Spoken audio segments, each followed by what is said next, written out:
because of probably their great mechanics. Nadala talaga nila from their other teams. Obviously, even better right now with the direction of E2 Max. Yeah.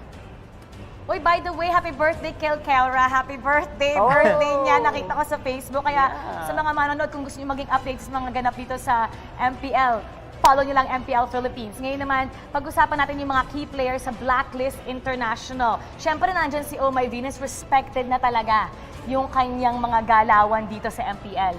Yeah, you know, these players, they have their own intricacies with how they play their game. You have Venus, you know, the commanding voice of Blacklist International. Siya talaga nagdadala ng momentum ng Blacklist. And the surprise with Venus is that you can't predict kung ano yung gagamitin niya with on games that you are fighting them against. That is true as well on Eson, but most probably you'd want to look out for Wise. Kasi si Wise yung tao na most of the time ina-underestimate ng mga teams kasi his performance can be a little inconsistent, but when you give him a free game, Wise can dominate and control the momentum here instead of Venus for Blacklist International. Meron tayong mga manlalaro na gusto natin syempre i-feature, and these featured players will do all they can para hindi ma-GG. Bring your clay game with Master, ang sikreto ng mga guwapo. So ito, titingnan natin ang ating mga featured player ngayon at ikukumpara natin ang mid laner to mid laner, E2 Max at si Oh My Venus. Napaka-patient ni Oh My Venus sa kanilang huling laro, no? Yeah. Medyo interesting yung stats, no? Kasi usually si E2 Max yung aggressive support instead of Venus, but with the meta currently shifting to a defensive heavy lineups, I think it really favors Oh My Venus more. That's why you see a lot of KDAs on him. Kasi the very nature of the meta right now is that you play with your teammates and naturally you'd net more kills. Kasi si E2 Max, he is the type of player that can that usually wants to go for those solo plays. Remember the time when he was still known as one of the best Selena players, no? It doesn't really work well at the current meta. Yep, and I think that 78% kill participation na kay Venus. Again, the team kind of rotates around. Yeah. Ipaliwanag naman natin ang mga lane advantage, yung mga lane control dito sa ating laning formation. You have ito actually interesting matchup sa akin, yung XP lane ng Execration and Blacklist International, Renzio versus Edward. I think this is the most interesting lane to look at if you really want to know what the game situation is currently looking at for these two teams. Kasi itong dalawang players ito yung magdidictate ng stability ng game for these two teams. Hihimayin ng ating anchor and analyst ang mga labanan ngayong araw na to, kaya huwag na natin patagalin pa. Execration kontra sa Blacklist International. Rambulan na! Shoutcasters, pasok! Isang rivalry, mga kaibigan, na hindi natin in-expect na mangyari nung off-season. Pero ngayon, oras na para dalhin natin to sa pinakamalaking stage sa MLBB PH scene. Welcome to the Caster's Desk, ladies and gentlemen. Ako nga pala si Butters, ang iyong anchor. Kasama ko ngayon si Manjin Faldas, ang iyong analyst. And remember guys, MPL Philippines Season 7 is presented by Smart, the official tournament telco partner of the MPL.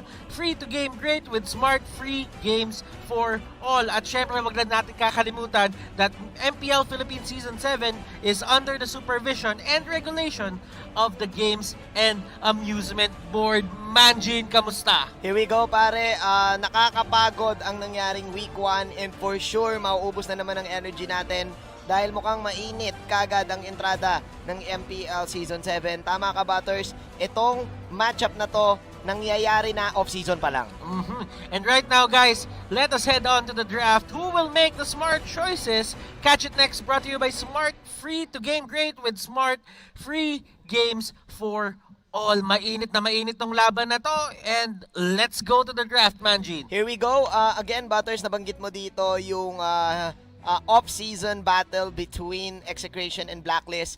Last time na naglaban itong dalawang players na to ay isang championship tournament din, local tournament here in the Philippines na sinasaliya ng mga pro teams, and then 2 weeks ago lang yon. So may pagka-fresh pa ang nangyari dito, and the fact na nagkaroon sila dito ng Game 1 last week, may part sa akin na itong dalawang tong teams ay nag-adjust sa isa't isa. Pero, kaya ko gusto i-emphasize yan dahil itong Execration, makikita na naman ba kaya natin yung full 5-man, The Queen, bans nila Your na hindi team naging is effective banning. last time na nagkita sila. Tama ka doon, Manjin. As you are seeing right now, ladies and gentlemen, Estes and Diggy ang binan dito ng execution. Well, for the side of Blacklist, Selena, Johed, at Baksha. Yeah, and I like what the Blacklist right now is doing. Kasi tinitake away nila dito yung mga Your comfort team picks is picking. dito ng mga tanks ng side ng Execration.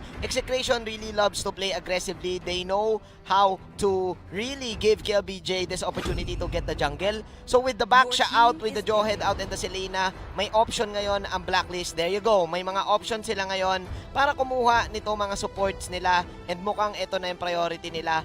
The Matilda. So mukhang, nako, ligtas na naman si Wise dito. Then Butters. again, Manjin, pwedeng maging tank to ng Blacklist International given the trend na nakita natin nung week number 1. Yeah, and I can therefore say Execration is still going that same road kung saan gusto nilang i-cancel dito yung capability ng mid people ng side ng Blacklist, which is, yes, this Matilda can be also a tank na pwedeng gamitin ni Eson, and actually pwede pang pumili yung Blacklist dito ng isang Eve para sa kanilang lineup. So I think with this, ang pwedeng sagot ng Execration dito ay itong mga sustain Your team heavy is picking. and side lane heroes. Kung if ever man nire-respeto ng Execration itong mid people ng Blacklist, kailangan at least ma-50-50 nyo or matalo nyo si Oheb at si Edward, which is I think yun yung magiging assignment ni Renjo at ni Kelra. And since sinabi mo nga yan, Manjin, tama ka eh. Kasi ang kinuha dito ng Execration is Alice tsaka Pakito. So, ibig sabihin, na-reinforce na nila agad yung mga side lanes nila. So, that means they really just want to set up yung magandang pundasyon doon sa kanilang sides. Definitely, and without the Diggy time journey na pwedeng makuha dito ng side ng Blacklist, easy knock up for the Pakito, easy stuns for the Alice. Kelra was outstanding with the Alice last time. One of the heroes na kapag pumunta tayo ng late game, definitely will get damage. At hindi lang damage, may part na kumukunat Your din team dahil sa lifesteal na napro-provide nito. So I like it para sa umpisa dito ng Execration. Ang tanong lang dito, Kuya Butters, is that yung Blacklist kasi may aggressive picks kagad na pinili. The fact na meron silang pinili na Harit, the fact na sinagot din nila to ng Yishun Shin, ibig sabihin, sabi ng Blacklist, suntukan hanggang dulo. And Gera hanggang dulo. hindi bago to sa side ng Blacklist International kasi nung nakast din namin yung games nila, eto din yung dalawang pick nila dun sa first phase. Oh. Hindi sila nagbaback down dyan sa YSS na yan Your at team Harit. is Hindi banning. talaga. And this is a Harit gold lane. Actually, kailangan natin i-take note na may part na pwede itong ma-shutdown. And Execration can do That's that. true. Again, 50-50 yung magiging side lane nila dito. I think this is going to be played by Ohev right now. So kung sino man ngayon yung mag-aalis, kung sino man yung magpapakito dito sa side ng EXE, it's again either Kelra or Renjo, really needs to get this Harit off. Ang pwede sigurong gawin ng Execration dito is tumapat doon sa mga ganks na pwedeng gawin ng Blacklist. I think kaya rin nila pinili dito yung Popol and Copa. May onting depensa para sa side ng EXE. Oo, and ngayon for the side of Execration, ang ganda din nung first set Your ng picks team nila. Actually, is banning. yung dalawang team na to, ang ganda nung mga first set ng picks nila. Napaka-komportable. Your Feel na team feel mo is yung pagiging banning. Blacklist ng Blacklist at feel na feel mo yung pagiging Execration ng Execration. Totoo ka dyan, no? Malalaman mo talaga na ito talaga yung playstyle at characters nitong dalawang teams. And I think, given din yan sa ban dito ng Execration. And finally, hindi na sila kumuha ng 5-man Venus bans.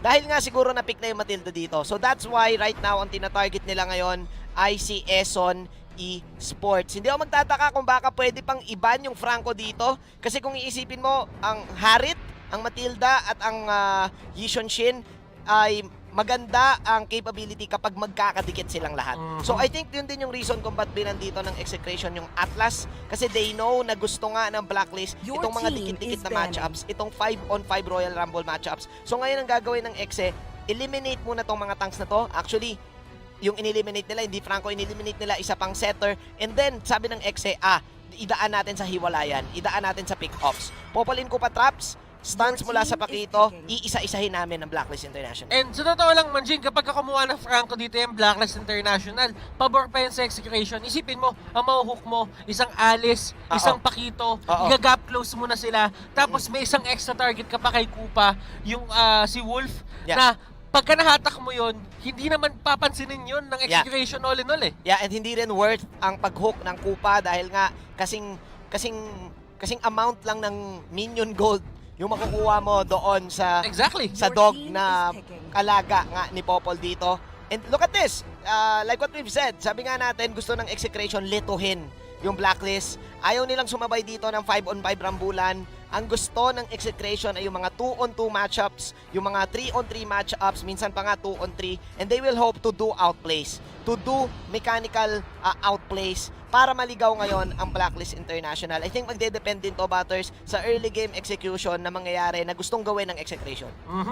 Blacklist International, kumuha sila agad dito ng Benedetta. Eson dito, still waiting or still thinking about that last pick na gagawin niya. For the side of Execration, Manjin, tama ka doon. They go for a Hayabusa. Blacklist International, who do they go for? Kufra. It's going to be a Kufra. I think this is the first time na makikita natin yung Kufra for the season. And again, nakikita natin ngayon yung capability ng Blacklist. They can go in and out, but they can also take 5-on-5 team fights. And this is scary.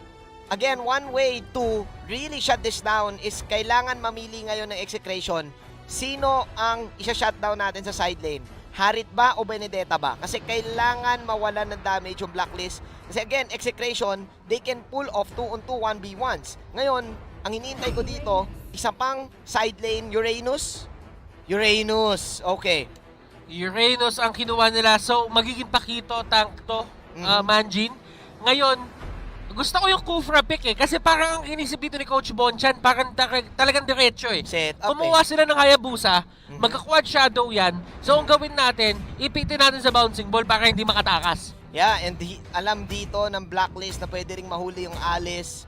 So it will all depend on how really good Eson dito sa Kufra pick na to.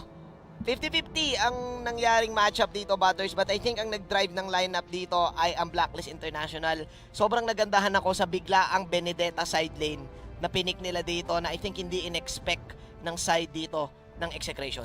Ang ginawa dito ng Execration, katulad ng sinabi mo, tama ka dun, Manjin Mechanics, talagang o-overwhelm mo yung kalaban mo para hindi kanya mahuli. Ang sagot naman ng Blacklist International, straightforward.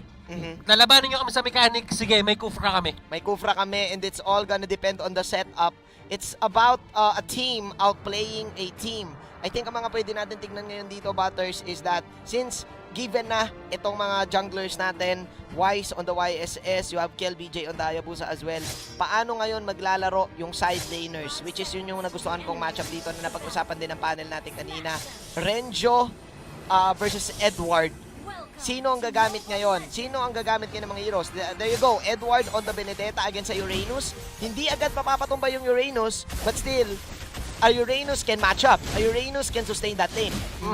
And nakikita mo din si Chaknu, medyo nakikipag-trade siya dito ng konti kay Eson, but still, the fact remains, Blacklist International, naging aggressive sila dito at sinisepat nila agad kung ano nga ba yung gagawin ng Execration. Definitely mauuna ang Blacklist International dito pagdating sa wave clear. Ganun na kasi uso ngayon, Butters Wave clear yung tatlo, unahan sa Lito Wanderer, unahang makuha yung 15% yung heal na meron, yung walking grass, and then go for gank. So ngayon, ang camera natin ay tumitingin kay Wise.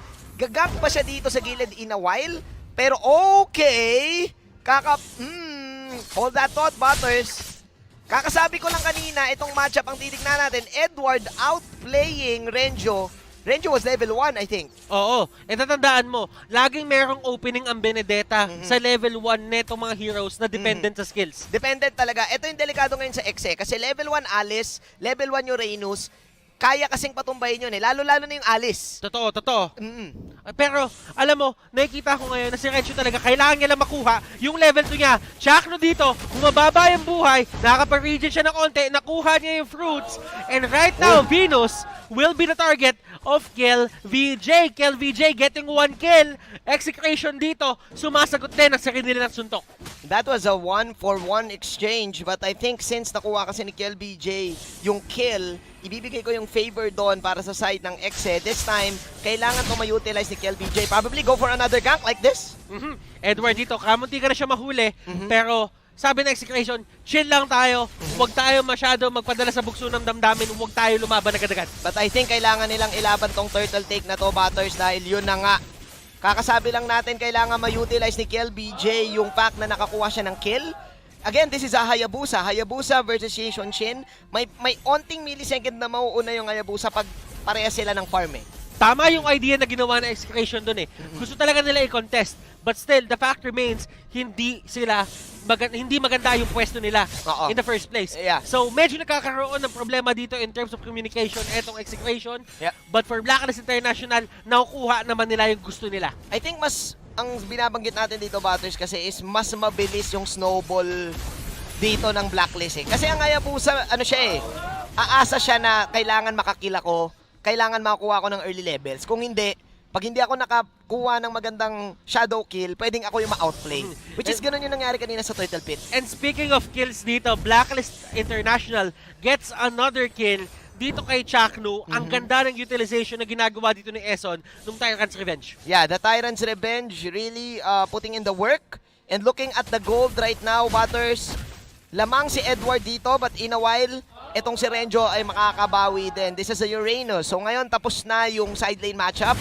Ang titignan na natin ngayon dito, Butters, yung binanggit mo nga, Eson with this Kufra. Paano ngayon tatapat dito si Chakno? And actually, first time ko nakita si Chakno on this, on this Popol and Kupa, Butters, ha? And KLBJ dito, hinahabol unti-unti ni Eson. And right now, there is the Tyrant's Revenge. Okay. Nagkabatuan na skills dito, mga kaibigan. And Mountain Shocker, tinapon siya. Matilda going in. Woo! They might have bit more than they can chew dito. Pero andito din si Edward. Eye for an eye. Hindi yun sapat. That is going to be a 3-4-3. Yeah. It was a 3-4-3 and wow, I think I would give that trade to Blacklist International. Because still, Wise, na-shutdown na si KLBJ dito. 2 beses na nawala si KLBJ. Kung babalikan natin yung laban na yun, pinilit talaga ng Blacklist na pasukin yung inner tower. And mind you, yung tower, mas masakit na yung damage ngayon. Pero wow, that call from Edward going in just to shut down the Hayabusa. And dito na natin nakikita, Butters, na yung snowball ng EXE hindi pa umaabot sa power spike. Mamaya pa nila kakayanin yung mga 2v2s, yung mga 3v3s. Kailangan muna nilang kumuha ng farm. Isa yung patunay, Manjin, na hindi talaga rewarding ang pag-dive ngayon. Pero execution naman dito, they go for the turtle. Hindi nag-contest ang Blacklist International. Surprising yun para sa akin. Yeah, kasi I think mas prioritize dito ng Blacklist International yung kanilang side lanes at yung kanilang map control. KLBJ is now at 2 deaths, Butters. Pero this is still KLBJ. He knows kung paano siya makaka-back up dito. And the fact na may mga vision ng execution, hindi agad-agad makakapag-gank itong side ng Blacklist. Look at this. Blacklist na nagiging agresibo eh. And nakikita mo naman si Edward dito. Pasok na siya ng pasok in KLBJ. Hindi niya talaga magawa yung pagkuha ng mga buff dito. Wise going down, ladies and gentlemen. And naipit doon sila Edward na immobilize sila. That's going to be a triple kill for Kelra. And Blacklist International dito, sila na ata yung nasa backline. Sila na ata yung naghahabol. Sila na talaga nagiging aggressive masyado yung side ng Blacklist International. And actually, I was mistaken earlier. Akala ko si Chakno itong Popol and Kupa, but it was Eto Max. Laging on point. Dito yung mga pagharang niya sa side ng Blacklist and even Chakno with the knock-up. So, again, Blacklist, kailangan nilang respetuhin dito yung damage output ng EXE. Nagiging agresibo sila eh. May part na gusto nilang makuha itong kill na to kasi nasasayangan sila sa lamang nila. But again, yung composition kasi ng EXE made for them to sustain itong mga aggressive movements ng Blacklist. Parang itong Uranus, pwede mabuhay ito eh. And Regio dito nahuli siya ng hoverboard and that's going to be a pickup para kay Wise. Pero si Chakno dito, susubukan niya kumuha ng kill. But look at that ultimate. Na-dodge na dito yung ultimate din ni Eson. Pero Blacklist International, magbaback off na sila dito. Ang gusto lang naman talaga nila is kunin yung turret na yon. Buti na lang kamo napatay dito ng Blacklist si Renjo dahil kung hindi, malamang pwede pang kumambak ang execution. This time, Butters, tinitignan ko na yung late game dito and I do feel na hindi ganoon kamadaling mapapatumba yung lineup ng EXE. Kaya nilang mag-man up and kaya din nilang mag-outplay in terms of mechanics.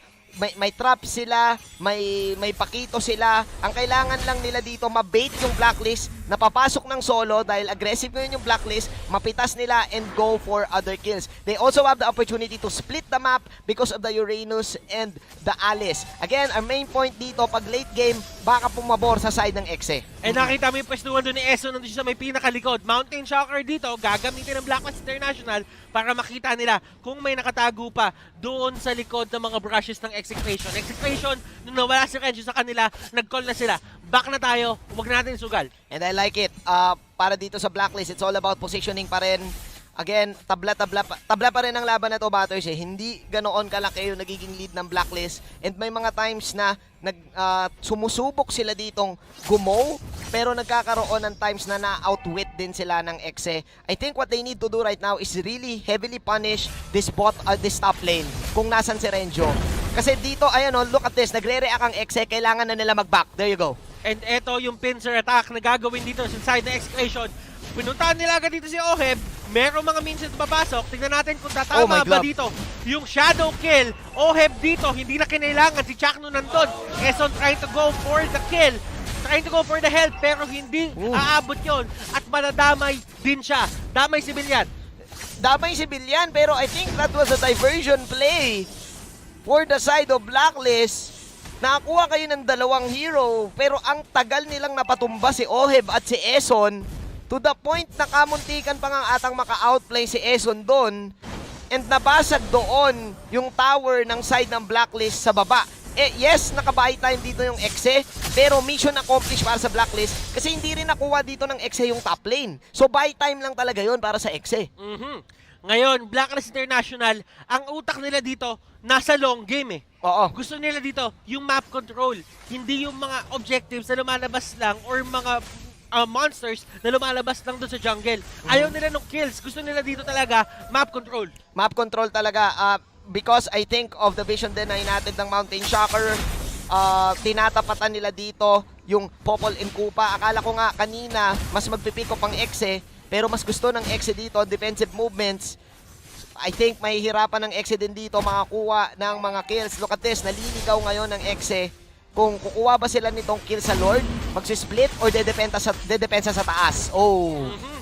Kelra dito going down, and this might be the initiation or this might be the moment na inaantay ng Blacklist International. Ang tanong, lalaban ba ang Execration dito? Importante itong first Lord para sa kanila. This is going to set the pace. Nung laban, Shaktu nasa harapan. Lumalaban siya dito, sinusubukan niya i-take down si Wise, pero yung knock-up ng Lord, ang daming nahuli. Oh my Venus dito, nasa may pinakalikod na. Eto Max, still alive. Edward dito with a sword in 10. Tutumba sila dito, and that is going to be a wipeout para sa side ng Blacklist International. Execration dito, sinubukan lang talaga nilang kumontes, but still, hindi enough in damage. Blacklist International, pwede nating sabihin na they're really breaking the code of EXE. Naligaw yung EXE kung saan sila pupunta. Tatlo yung nangyaring senaryo. Kelra, nag-split po siya baba, inatake siya, ginank, nawala siya. Si Renjo, hindi nila alam kung dedepensa sila. And the other three, they were really wondering kung dedepensahan din nila yung Lord take. And with Blacklist na napitas na si Kelra dito, they know na wala ng ibang AOE initiations. They know na wala pang damage si BJ. Alam nila na lamang sila. Chakno with a two-man, nakakapignan natin dito kung paano sila lalaban. And look at this! All hell is breaking loose, mga kaibigan! Kelra dito with a surprise! Execration dito, they are forced to go back. Yes, man, and mukhang hindi na rin sila makakapag-farm ng late game damage output dito. Oheb and company, man, Oheb with the Matilda. Yes, nawala si Venus dito, pero man, this had it 4-1-4. Chakno dito, grabe. natanggal na naman siya dito, naburan na naman siya ng Blacklist International, and here comes the teleport. Galing kay Edward. Edward dito, ginamit na yung Electro Final Blow para kahit papano ay maklear agad yung minion wave. And I think this is it, Butters. Blacklist International breaking the code sa game number 1.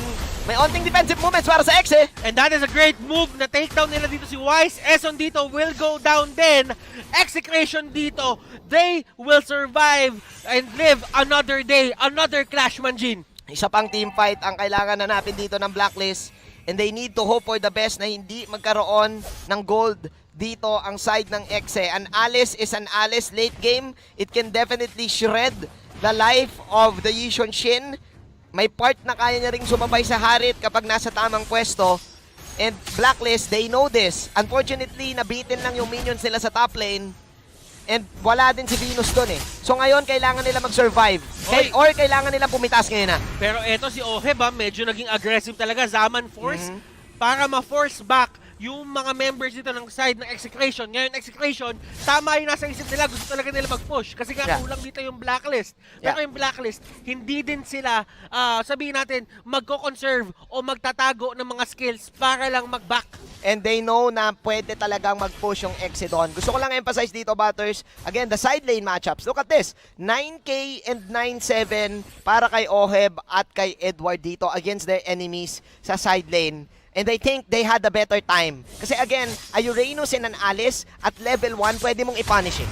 May part na, actually yung Harit pwede mo rin i-punish. Pero kasi since si Wise nag-rotate siya agad dun sa baba, lumamang na lumamang si Oheb to the point na yes, binanggit mo, Oheb nagiging agresibo na siya. Alam niya pa na meron siyang Matilda at alam niya kagad na may Mountain Shocker na pwede bumakap. Look at this, Edward, pumasok kagad sa 5. Ang ganda ng pwesto ni Edward. Pinorse back niya dito si Etomax. And that is going to be a pick-off para sa side ng Blacklist International. Ang ganda ng pagkakagamit ng Electro Final Blow doon. Wow, 6-1-5 para kay Edward dito, Butters. And again, kung mamimili tayo ng MVP ngayon para sa side ng Blacklist, maliligaw ka kung kay Edward ba or kay Oheb kasi parehas silang nag-initiate gamit dito sa mga heroes nila. Ngayon, kailangan na to ng depensa para sa EXE. And surprise! Winter Truncheon, ginamit doon sa may gitna, nag-grow siya as a player. Chakro dito going down. Oh my Venus dito, biting off more than he can chew. Wise, medyo napunta sa iba yung shadow kill doon. Nasalpa siya noon, mga kaibigan. Esron dito with the ultimate, Tyrant's Revenge. And look at this, ladies and gentlemen. Ito yung tinatawag natin Esron Esports Factor. And that is going to win Blacklist International game number 1. Oh my goodness, ladies and gentlemen. Grabe yung suntukan doon sa may mismong larong yon. And this winning moment is brought to you by Oppo A94. Experience gaming at full speed with Oppo A94. Get yours now for only $13.99. All I can say sa game na yon, Butters. $9.99. Hindi ba 99? All I can say sa game na yon, Butters, nagka-discount All I can say is that strong side lanes.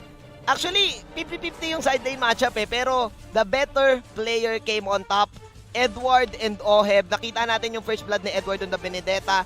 And alam mo to, Batter, sa side lane, yung Benedetta may part na dapat kabisado mo yung skills niya. And after that, nag-snowball sila ng todo. Nawala kagad dito yung strength ng EXE na give space to kill BJ. Dahil namatay kagad si kill BJ 2 beses Napitas nila and yung side lanes talagang napilay para sa side ng EXE. Gusto ko yung ginagawa dito nila Coach Bonchan na hindi naman lagi dapat complex or laging cheese yung ginagawa nila. Minsan, may mga bagay na magandang sagutin ng straightforward. Yung diretsong sagot lang talaga. Yung wala ka na pag-iisipan. Kahit hindi meta yung tank, minsan may mga bagay na magandang sa sitwasyon na yon, kukunin at kukunin mo yan. Kukunin talaga nila. I think kamuntikan pa yung Blacklist doon dahil merong turtle fight na kamuntikan din nanalo yung EXE. Pero oh well, another day, another game. And babato na natin to sa ating resident analyst, Midnight. What are your thoughts? Thank you so much, casters. Ang storya ng laban na to, I would say, is more on the draft. Hindi dahil lang isang team ay nanalo sa draft, or like out-drafting one another, or it's just all about a team understanding their own draft. At hindi lang yan, mukhang itong dalawang team na to kilalang-kilala ang isa't isa nila dahil sa kanilang mga laban outside of the MPL. My name is Wolf and I'm gonna be breaking down that first game between Execration and Blacklist. Ngayon, nasabi ko about yung dalawang teams na parang kilala nila isa't isa. Una sa lahat, yung Execration, ang kanilang ginawa ay ginawa na nila dati sa Blacklist International, yung iban mo halos lahat ng heroes ni Oh My Venus. And the following post-game statistics are brought to you by Smart, the official tournament telco partner of the MPL. Free to game great with Smart free games for all. Ngayon na pinag-usap, however, hindi nila napigilan ang Matilda ni Oh My Venus for Blacklist International. In fact, was first picked by Blacklist. Ganyan yung execration, nakuha naman nila yung comfort picks nila. In fact, ginamit din nila yung hero na pwedeng gamitin ng Blacklist International, which is a third pick, Opal and Kupa. However, hindi siya naging enough. Ngayon, para sa Pakito and Alice, this is comfort para sa execration. Pwede nilang gamitin bilang side laners ang Pakito, pati na rin Alice, pero pwede na rin naman as tank, tulad na ginawa ni Chapno. Nakikita natin ang mga items ng Blacklist International. Overwhelmingly, mas madami silang items over execration dahil sa kanilang farm. So, hindi ganong ka-impactful yung mga mismong items na naipakita natin kanina, but more on yung timing kung kailan sila nakuha. There was a time, 9 minutes into this game, na ang pera ni Wise ay lamang ng 1,800 or about 2,000 over his jungle counterpart, which is Akel VJ, which means that by 9 minutes, during the lurk timing, lamang siya ng isang item. The following post-game statistics are brought to you by Smart, the official tournament telco partner of the MPL. Free to game great with Smart, free games for all. At hindi lang yan. Ang nakita ko, napansin ko para sa Blacklist International, mas naintindihan nila ngayon ang kanilang draft over execution. Dahil meron silang mga konting lamang. Hindi sila sobrang outdrafted, execution ay hindi sobrang outdrafted dito, pero yung Blacklist International, mas alam nila yung strength ng kanilang draft over execution. These game highlights, by the way, na mapapanood natin are brought to you by Smart, the official tournament telco partner of the MPL. Free to game great with Smart free games for all. Makikita natin, understanding ng draft mula sa Blacklist International, meron silang Matilda, Kufra, at yung kabila naman ay madaling i-pressure doon sa kanilang mga jungle. Like for example, eto Max, yun lang yung pwedeng protekta dito, habang si Chakno naman ay pwedeng rin protekta pero hindi ganun kalakas. Ngayon, first turtle going in favor of Blacklist International, eto yung strength ng kanilang lineup na sinasabi ko kanina. Mas lamang ang Blacklist International sa pag-take ng objectives dahil sa Decent Chin for vision and early game damage. Tapos meron kang Matilda at Kupra pang zone out. Tapos meron kang Benedetta pang cut ng waves. And then, of course, your Ohe Bahari. Ito siguro yung masabi nating problema para sa Blacklist. Nag-dive sila at na-punish ng execution. However, it doesn't matter so much. Mataas ang lead ng Blacklist International. At ang gusto nilang gawin dito ay i-keep yung pressure sa mapa. It is okay. Pag napigilan nila yung farm ni Kelra at ni Renzo on this Uranus, as long as they keep the economy in their favor. Very good clashes, by the way, mula sa execution dahil ang pwestuhan ng Blacklist International ay medyo hindi maganda. Ngayon, ang maganda nga lang ginagawa dito ng Blacklist International ay kumukuha sila ng kills around objectives like turrets. Katulad ng mga pick-off na to, sobrang crucial dahil makakakuha ng Lord Control bigla ang side ng Blacklist International. Do take note, ang ganda ng timing yung pag-space out ng mga members ng Blacklist International dito dahil if you'll notice the damage output or yung source ng damage mula sa execution, AoE type siya. Sabihin na natin may sustained damage ka or may damage over time ka from Uranus at Alice, mabagal yung burst nila at this point in the game at meron kang immediate burst coming out from the Hayabusa, pero dahil wala pa silang items, hindi natin nakita yon sa Lord Fight. Do take note, nung nagkaroon ng Lord Fight, yung lamang ng Blacklist International ay isang item. Parang katumbas ng isang item. Hindi naman literally isang item, but about 2,000 ang lamang ni Wise over KLVJ at that specific moment, which means na kung damage output lang, kung harapan lang ang usapan, ay talagang lalamang ang Blacklist International. To recap what I just said, ang pinaka-importanting factor kung bakit nanalo ang Blacklist International sa laban na to ay dahil mas naintindihan nila na mas malakas sila mag-take ng objectives dahil sa heroes nila. By the way, makikita natin ang MVP na ating laban, which is the Benedetta mula kay Edward. The MVP of the game was brought to you by Smart, the official tournament telco partner of the MPL. Break through your own limits, rise above, and be free to gain great with free games for all. Bakit crucial ang ginawa ni Edward sa laban na to? Hindi lang dahil sa kanyang performance. 7, 1, and 6, napakaganda na kanyang teamfight presence, pero hindi lang yan. Siya yung gumawa ng space para sa kanyang mga teammates by cutting the waves around the map. Imagine this, nasa pwesto ka ng execution. Gusto mong mag-farm, pero yung Benedetta, inuubos yung waves ninyo at hindi ka makapwesto sa mapa kasi kailangan mong i-clear your side lanes. This means na yung Uranus, pati na rin yung Alice, kinakailangan nilang mag-stay dun sa lane nila.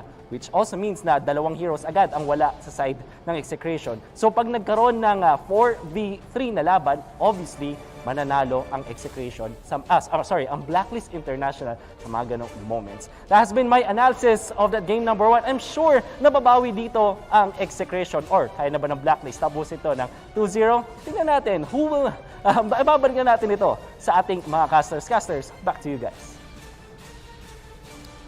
Maraming salamat, Wolf. And salamat din, Midnight, dahil natawag ko siya kanina. But still, it is what it is. Welcome back to the Casters Desk. Kami pa rin ang yung maging shoutcasters for game number 2.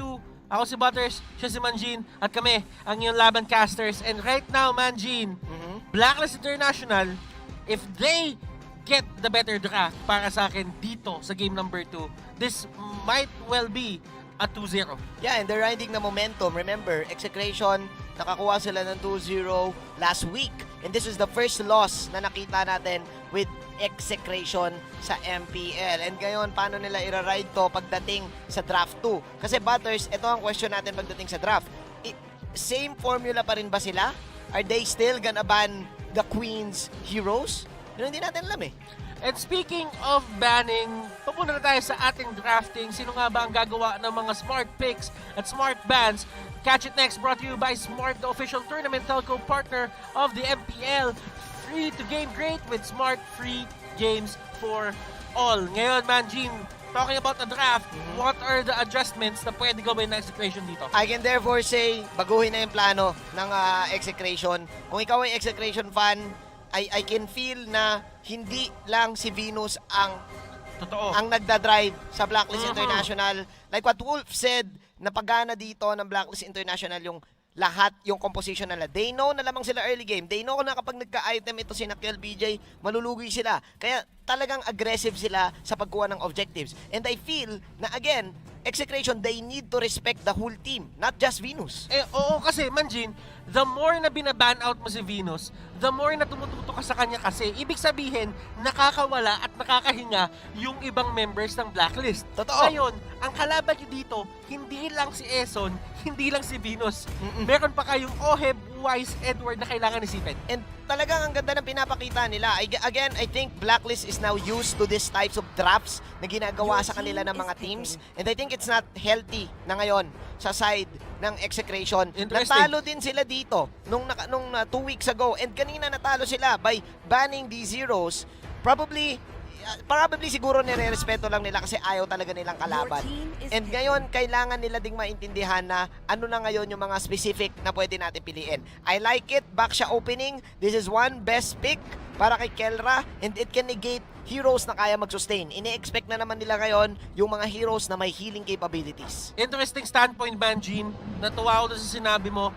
But still, Execration dito, they ban out yung mga healing heroes ni Venus while getting the backsha for themselves. Hindi ba counterintuitive to, Manjin? I think ine-expect pa rin nila dito yung mga Esmeralda. I think probably Matilda is in the pool. Alice siguro kasi may 2 picks ngayon yung Blacklist. And yes, this is a comfort pick din kasi para kay Kelra na nakita natin last week.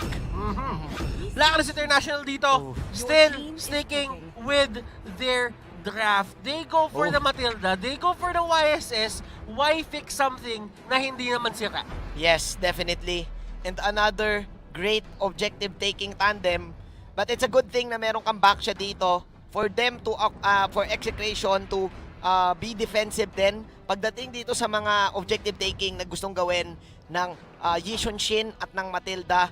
Again, Butters, I don't know if you're gonna agree with me. Yishun Shin is one of the fastest right now na junglers. Walang hindi agree sa'yo. Kahit walang item, may crit.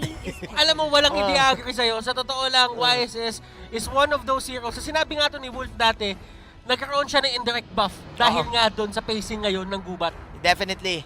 Pero tignan natin kasi kung titignan mo, Butters, merong Alice at merong Benedetta para dito sa kanilang squad. At least this time nung Execration, nagnakaw na sila. And eto pa, hindi pa natin alam ngayon kung saan pipwesto tong Baksha at kung saan pipwesto yung Benedetta kasi pwede sila mag-swap eh. Ngayon, Harris na naman ang kukunin yung Blacklist International dito. Walang nagbago. It's the same thing. Yep. And ang pwedeng mangyari kasi dito, pumili ulit yung EXE ng isa pang side lane na pwedeng tumapat na sa Benedetta. Or, I think pwede nga actually magbago to Butters kasi kailangan din nila ng lockdown dito sa EXE kasi Benedetta can easily escape, Baksha can easily escape, so kailangan nila dito ng burst and lockdown. Let's see, actually, ako gusto ko pa rin makita dito yung mga Eson Esports specialty Ngayon, dahil nga ganito yung lineup ng execution, hindi tayo mag-expect masyado ng isang Franco dahil nga medyo paharap na naman Paharap na dito yung mga heroes ng side ng execution. Isipin mo, makakahuka ng Alice, Yeah, parang lugi ka pinadali eh. mo yung buhay ng Alice nun eh. Oo, kasi pinatabi mo eh. Ngayon, kailangan respetuhin ng Blacklist dito. Tanggalin nila, eliminate nila dito yung mga heroes na pwedeng mag-set up for them. Kasi I think ang bitin ngayon sa side ng EXE is yung insta catch. Kasi for example, yung back siya magigets mo kung saan siya manggagaling.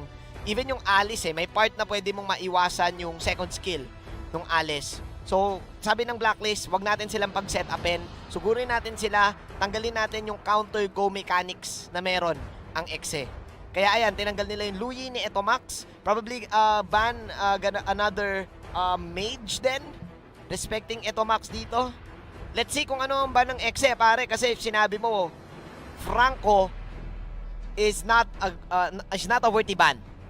Pero I think mataas ang talagang respeto dito ng EXE sa 50-50 capability ng Blacklist. But then again, Manjin, tatandaan mo, iba yung standpoint ng mga players dito. Iba yung nakikita nila. Iba It's talaga, a oo, whole iba. new playing field.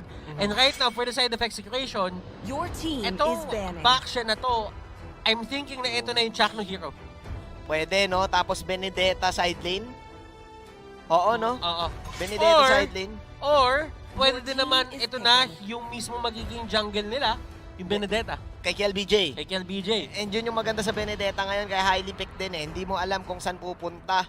Interesting siguro kung ano, no? Side lane Benedetta, side lane back siya.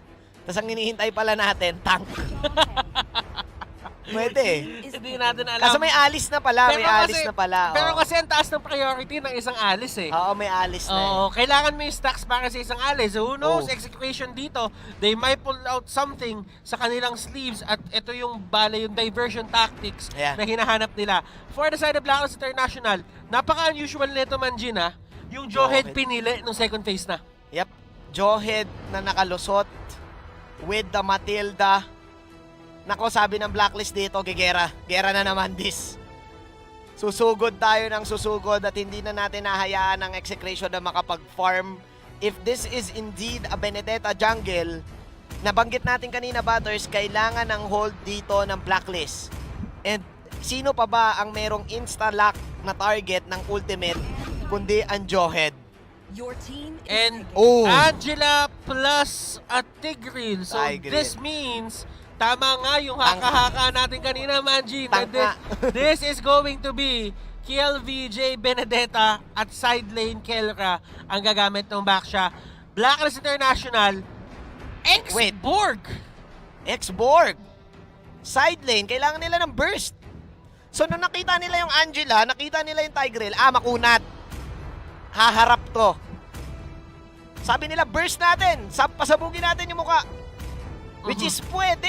Actually, that's interesting because an X-Borg can hold down itong side ng EXE dahil actually yung EXE, wala din silang push capability dito, Butters. Oh, and And ang hirap mag-push nito Actually, tinitingnan ko kagad yung late game kasi X-Board is known to hold the lanes dahil dito sa kanyang fire stakes eh. So ngayon, mahihirapan umintrada yung EXE. Kailangan magka-item ng EXE para ma-pull off nila yung burst damage na gusto nila. tsaka maintindihan mo din kung bakit kumuha ng X-Borg dito yung side ng Blacklist International. Katulad nga na sinabi mo, in terms of defending, in terms of wave clear, wala sila masyado on that department.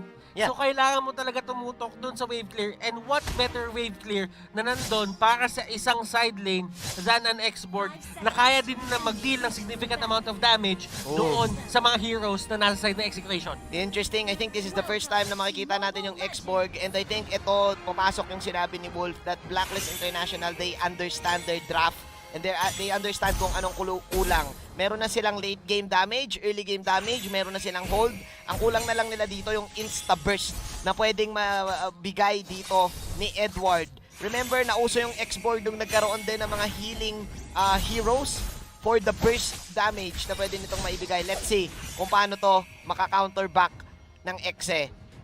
Oh my glove. This is Blacklist again breaking the code, pare, sa draft. Blacklist International, they don't care kung ano yung meta ng iba. Mhm. Basta meron silang draft na gagawin nila, And kung makikita nila na fit yun ang kukunin nila. Well, for the side of execution natin, for the side of execution naman dito, Manjin, hindi naman natin dinidiscount yung draft nila dito. Hindi There rin eh. is a point in time na itong draft na to, kapag nakuha nila yung magandang early game, this might end early kung sila yung maunguna bandang early game pa lang. Yeah, kasi yung lineup nila dito I think is heavily relying ngayon kay setup mula kay Chaknu and yung snowball na magbumula kay KLBJ. I think this is a great Angela game kung wala yung X-Borg. Kaso na-determine ng Blacklist eh. Protekta kayo. Sige. Sige. Bibigyan namin kayo ng apoy, bibigyan namin kayo ng damage. Ngayon ang kailangan ng Blacklist, i-utilize nila na alam dapat nila at level 4, pwedeng lamang sila. So kailangan nila maging aggressive dito, just like game number 1. EXE, kailangan nilang maging chill. Kailangan nila ng patience. They need items muna dito, Butters. Blacklist International dito, talagang umiikot lang sila sa may mapa. At kung papansinin mo yung pwestuhan nila dito, stable na side lane tong X-Borg eh. So hindi mo kailangan masyado tutukan. Yeah. Pero si Etomax dito, nagiging target yung may Venus at alam niya, nagkakaroon siya ng advantage in terms of poking. Yeah, it's all about the pokes right now. If you are EXE, kailangan nila ma-utilize to. Pero actually, parang mas lamang nga ang poke ng Blacklist pala, Butters, because this is a Matilda. May vision ka mula dito sa Yishun Shin. Alam mo kung saan manggagaling dito yung Angela.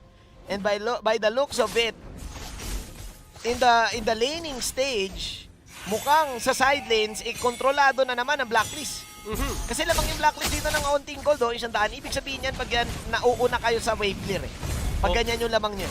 Pero ang ganda na pwesto ni Chakno dito pwede niyang tulatin dito si Wise at matulak niya palayo. But still, Blacklist International dito, may advantage sila in terms of getting the vision dahil nga meron sila Mountain Shocker. Yeah, pero sabi ni Wise, yung blue, yung purple, yung uunahin niya. And that is going to be execution, getting the turtle. May away na nangyayari dito. Edward na knock up siya. Wala siyang Firaga armor, pero nandun yung flicker. A 3-man stun para dito kay Venus. Pero Blacklist International execution, ayaw nila maglaban. Alam nilang wala silang resources, magbaback off sila. Wow, okay, libreng Lord para dito sa EXE. Turtle. Nag-decide yung Blacklist dito na mag-go na lang sa purple nila kasi I think nakita nila na nauna na sa advantage si Chaknu pagdating doon sa bush take. So with that, sabi dito ng EXE, teka lang may damage sila, nabanggit natin, pero wala pa sa ngayon. Kaya pa nating i-withstand yung maipopoke nila sa atin. Tama ka doon, Manjin. Patience is key para kay Chaknu. Nandun lang siya, kumuha lang siya ng vision. Alam niyang may mask naman ako. Hindi ko kailangan magstay ng lane. Mag-a-act ako dito as a ward. Titignan ko kung sino yung lalapit. Yeah, pero ang daming na-utilize din ng EXE on that specific fight 3 flickers ang na-burn para sa kanila doon. I think Blacklist, they were safe that time. Hinihintay nila munang mag-online si Oheb at si Edward dito bago sila sumugod. Poke lang ang ginawa ng Blacklist. So still, 50-50 matchup. EXE, paano nila may utilize to na lamang na si KLBJ ng bahagya? Kasi again, yung turtle na yan, pwedeng mag-snowball. Yun yung key ngayon ng EXE, mag-snowball tong Benedetta. Tingnan natin dito, Renjo going in. Yun. Angela dito, tumalalay na. KLBJ will get the kill on Edward, and this might be the first push na gagawin ng execution. Habang dito, yung Blacklist International naman, nag-cut na sila ng wave kasi alam nila may possible trade ng turret sa mangyari. Meron talaga, and I think EXE, they know that pwede na silang kumuha ng gold plating dito sa baba. Pero mukhang hayaan muna nila dahil mas pina-prioritize nila yung mid. At eto na, nabanggit na natin, hindi ito nagawa ni KLBJ kanina. This is the main plan of EXE. Ganito nila naiintindihan yung draft nila na bigyan ng space si Kiel and let Kiel do the plays. Let Kiel be your damage output. Ngayon, Blacklist naiintindihan nila kaya sama-sama na sila dito, Butters. At ito na naman ang away, mga kaibigan. Last Insanity na ba to? And look at that! Ultimate, mababato dito pero it's not enough. Sila pa ang tutumba. Oheb dito going for Etomax pero doon sa may likod, may away pala nangyayari. KLBJ, sword and tent, left and right. Renjo dito gusto pa ng away. Will that will? May bubungguin ba siya dito? Wala na. And nakikita natin disiplina ng dalawang team. Yeah, man. Hindi pa ganoon kasakit yung damage output ng Blacklist. Nakita natin na may 3 heroes na nakatayo sa harapan nila. Pero nakita naman din natin doon yung capability ng Blacklist pag dumating na sa late game. Nice maneuvers naman din doon para sa side ng Execration. It's still 50-50 para sa laban na to, Batters. Ang tanong, sino ang nakakalamang sa gold? Sino pinakamayaman? This time, yung mga side laners natin. That is Oheb and Kelra na late dumating sa laban kanina. Napakagandang entrada ng alis na yon. Pero nakikita mo dito, laging meron talagang pagsama-sama dito sa side ng Blacklist, dito sa may top lane. Oo. Even though nandun mag-spawn yung turtle sa may baba, ang ginagawa nila dito is they're trying to pressure yung top lane as much as possible ngayon pa lang, para kahit papano, kapag lumabas yung turtle, mas maganda yung magiging positioning nila pag dumating yun. Yeah. And I think this is a better game for the side of EXE. Una sa lahat, ito Max can easily escape with the ultimate sa mga gustong gawin ng Blacklist. And even Renjo, mas nadadalian siya ngayon ditong makawala at makamaneuver, makaresponde kagad. Parang ganito, ayan o, stun mo kagad, hayaan mong mag-burn yung Zaman Force, and then kapag sumugod pa si Oheb dito, nako, pwede siyang mawala. Yan na nga! And Oheb dito, Oh my siya yung God. magiging primary target, and look at this, Electro Final Blow, hindi magiging worry yun para sa side ng Blacklist International, as yung response nila doon sa may rotation na yon is going to be fast and snappy. Iba talaga, no? Smart choices mula dito sa Oheb. Na-foresee niya na nandoon ang EXE. And that was actually the right choice for KLBJ. Nakita mo pa nga yung kanyang final blow. Sobrang advanced nung nakita niya yung Zaman Force. Unfortunately, buo yung Blacklist doon sa laban na yon. And Execration, napakaganda ng pwesto nila dito, pero Wise trying to go for that arrow. Ang ganda ng pwesto dito ni Kelra, and this might be the catch na hinahanap nila kanina pa. Flicker in, Wise goes down. Oh my Venus dito with the flicker and Electro Final Blow. Edward dito with the last insanity. Hindi ganun kalakas yung damage na malalabas niya. Execration dito, cool, calm, and collected. Hindi magdadive. Hindi talaga. The Tigreal, the Alice, and the Baksha combination. Nabanggit natin na kailangan ng burst ng Blacklist at hindi pa yun nag-i-exist. To the point na si Renjo, si Chakno, and everyone else ay tumatangki na lang para sa side ng EXE, Butters. And yes, naprotektahan na nila si Kiel. Hindi na ngayon makapagpatumba ang Blacklist. Nabibitin na yung damage. Oh my Venus dito, pumasok siya sa may loob, na-stun niya yung apat, pero he will pay the price. Eto Max dito with the TPs. And that is going to be Baksha going down din sa kamay ni Wise. Okay, I think that's still Execration winning that team fight. Medyo naging confident lang sila on those TPs na to the point na hindi na nila nakita na may paparating pa rin na turtle ship para kay Wise dito. So free kill kay Wise, pero nakikita na natin dito yung lineup, Butters. Ito sana yung gustong gawin ng EXE kanina eh. 4 protect 1. Diba, sumusugod ngayon yung Blacklist, pero yung sustain na meron yung EXE, hindi makalapit kay KLBJ.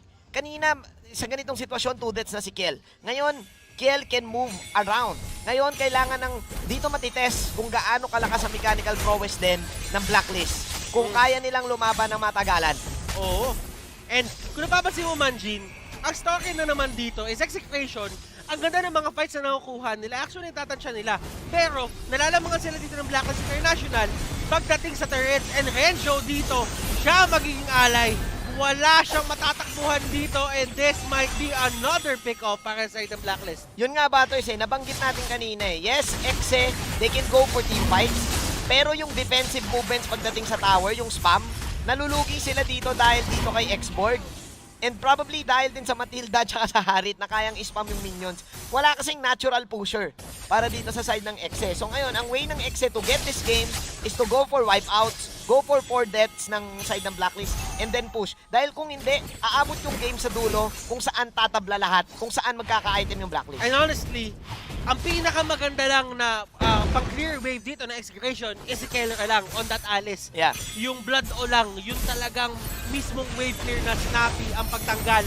Pero Chakno dito will get punished. Look at that stun. Enough na yung damage nila dito. Eso going in. And that is a good ultimate, good implosion. Pero hindi pa rin yun magiging enough. Tutumba pa rin siya. KLVJ dito trying to go in. Sword intent. Tinamaan niya yung tatlo. Pero yung damage output hindi talaga ganun ka-solid. Okay, great patience mula dito sa Blacklist. And eto na, ginagamit na nila si Kelra, Butters, para lang madepensahan itong mid tower. But again, this is a Harit, this is a Yishun Shin na kaya kagad bumasag ng tower. Ayun na yung mission sa Blacklist, kailangan nila mag-back ha. And Wise dito will be the primary target para kay KLBJ. Perfect targeting para dito sa side ng Execration. Oh my Venus, Eson, Oheb, they're trying to run away. Oh my Venus dito with the circling eagle. Makakatakas ba siya? Hindi niya magagawa. And that is going to be 2 kills para sa side ng Execration. Blacklist International though, 2 turret ang napunta sa kanila. Men, ang gandang punishment ng Execration after nilang nakita yung Zaman Force na ginamit ni Oheb. They know na wala ng pang-counter go ang Blacklist. And ngayon kailangan nilang ituloy-tuloy kung saan deads si Venus at deads si Wise. Ito na yung opportunity nila mag-push. Butters. Pero eto na din yung opportunity ng Blacklist International na makabawi. Zaman Force masyadong maaga na gamit, so hindi talaga makakahabol si Oheb. Pero still, the fact remains na protektahan nila yung torre nila sa taas. At yung mid pwede rin parang ganito. Oh no. Late yung response dito ng EXE to push. Hindi naging enough yung death timers dito ng Blacklist. Makikita mo dito yung yung capability ng dalawang teams kung alam nila kung kailan papasok Parang ganyan, Butters. And look at the dive, ladies and gentlemen. Nahuli din nila dito si Angela. Eto, Max dito is out of commission. Wala silang retribution. Wala din silang support. So, ibig sabihin yan, Blacklist International, pwede sila makakuha ng isang libreng Lord dito. Butters, kung ang lineup mo talagang objective base, hindi lang towers ang pinag-uusapan natin pati yung Lord, that passive on the Harit, the crits, weapon mastery, mula dito kay Yishun Shin. Look at that, ang bilis na wala nun Lord Level 1 at napunta pa sa Blacklist yung space na ginagawa ng EXE. Ang kailangan lang ng Blacklist dito maging careful Careful on their cooldowns. Every time na wala yung Zaman Force, pwede kasing sumugod yung EXE. And again, EXE can pull it off. EXE can kill. Ang problema talaga dito, patience Paunahan to, Butters. Pahintayan ng cooldowns. Wise on the other hand, focusing on damage items, Blade of Despair, Endless Battle. While si KLBJ dito ang kinuha niya, Bloodlust Axe, tsaka Athena Shield. Medyo depends on the defensive side to Pero Wise, getting caught out, and look at that, the dash to my Venus. Mabubuhay pa si Wise dito? Yes, he will live. Pero Eson naman mga kaibigan, makakatakas din. Pero Oheb dito, nag-turn ang buong koponan ng Execration papunta sa kanya. Iniikot-ikutan sila dito. And Eson, trying to bail Oheb out. At sila pa ata ang nalagay sa alanganin. Jack na dito, mapapaflicker. Oh my Venus is in the area. Pwede niya talagang i-take down to. Jack will get punished. The Lord was marching towards the bottom side. Kaya naligaw ang Execration doon. Nakita natin yung movement Execration, 5-5 magkakasama, naghiwalay-hiwalay yung Blacklist and wala silang makatch. Ang only catch lang na meron sila dito ay single target. Sige, mag-farm ka dyan, pero yung 1-1 namin, free farm naman. So may part na 50-50 trade ang ginagawa dito ng Omega. Yes, hindi nila nakuha yung orange, pero tingnan mo naman, ang daming turret gold na nakuha dito ni Cartesi. Meanwhile, pasok dito si Hajizi. Welcome back. Pero masustansya dito. And I think this is going to be the punish. Wow. Nice maneuvers para dito kay Hajizi. Onting acrobatics, onting gulat, pero may onting pasok agad ang NXP. Alam nila, ilang beses na nila napanood yun. Dito mo masasabi na Omega Esports, sila pa rin ang isa sa pinaka-mechanically gifted na team. They know that the only job of these heroes is to poke. Nakita natin kanina si H2O, talagang binalagbag lang ni Haze at ni Hit. Once na nakita nila nakalahati nilang buhay, even if the Angela jumps on the cloud, ang trabaho ni H2O is to clean up. And the story of the game is kapag may nangyayaring teamfight, I call this 60-40, kahit mapatay nila si Ling, NXP is just getting 40% because 1-1 is still farming. Yes, ito pa rin ang pinaka-main dilemma ng NXP, si Kurt TZ. Fun fact lang pare, fan si Kurt TZ ng 1D. Parehas kami. Yeah, shoutout pala kay Kurt. And yun nga, nagpa-farm lang siya dito. Kailangan ng gumalaw ng NXP. Yes. Kaibigang Midnight. Yeah, nawala dito si GZ. Pero again, tama ka no? It's all about the side lanes right now. Yep.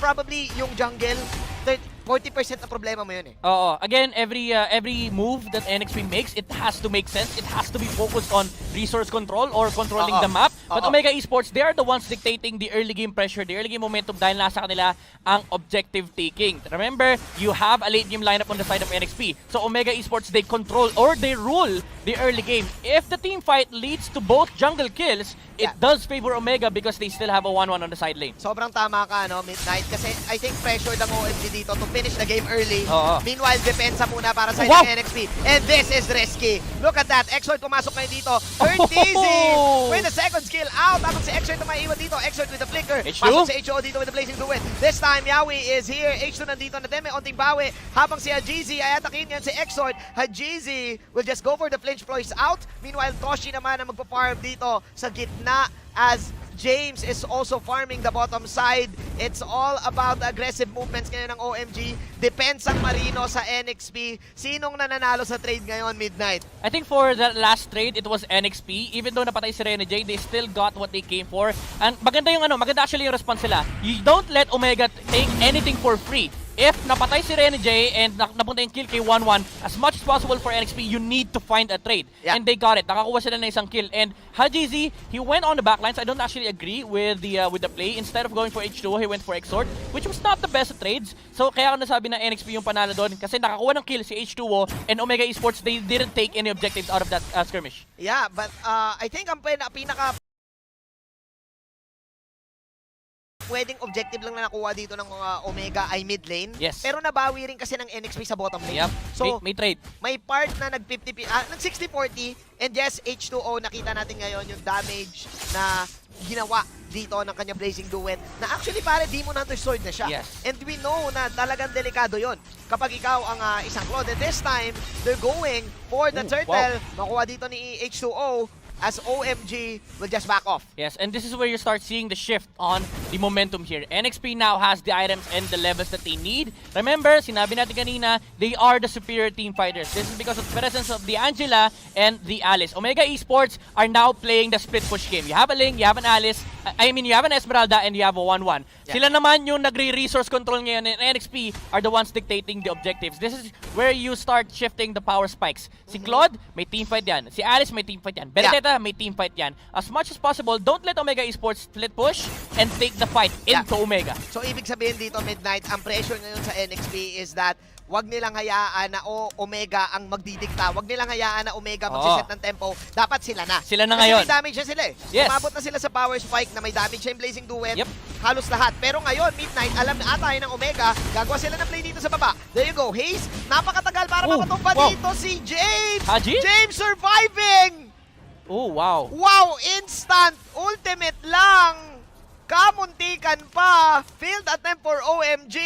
Pero kaya nilang patumbahin tong bottom lane. Top lane though, top lane. Manjin, ito yung sinasabi natin. There's always a trade. Now the Basha is stealing the orange buff of Omega Esports. Medyo actually questionable yung nangyari sa baba, no? Hajizi could have taken out James, but he opted to go for the safer route and went for the tower objectives, which was fine. But then again, NXP, sila naman yung nagdidictate ng pressure ngayon. So Omega didn't really go for the punish on the bottom lane. Ang hirap din kasi Midnight, I think mayroon din kasing specific na buff pa rin yung Torre. Oo. Kasi nakita natin na nag-back agad si Yep. Haze. Doon mo makikita dito yung yung mastery ng jungling Yes. dito ng OMG. Kung yun yung dating Torre, kung yun yung dating turret, Dinive na nila dapat. dinive na nila ng todo yon. Pero kasi still, mamamatay na si Haze doon eh. Isang hit na lang siya eh. So yeah, sobrang fortunate noon para kay James dahil nga meron din siyang ultimate. Dahil doon, nagkaroon ng space ang NXP.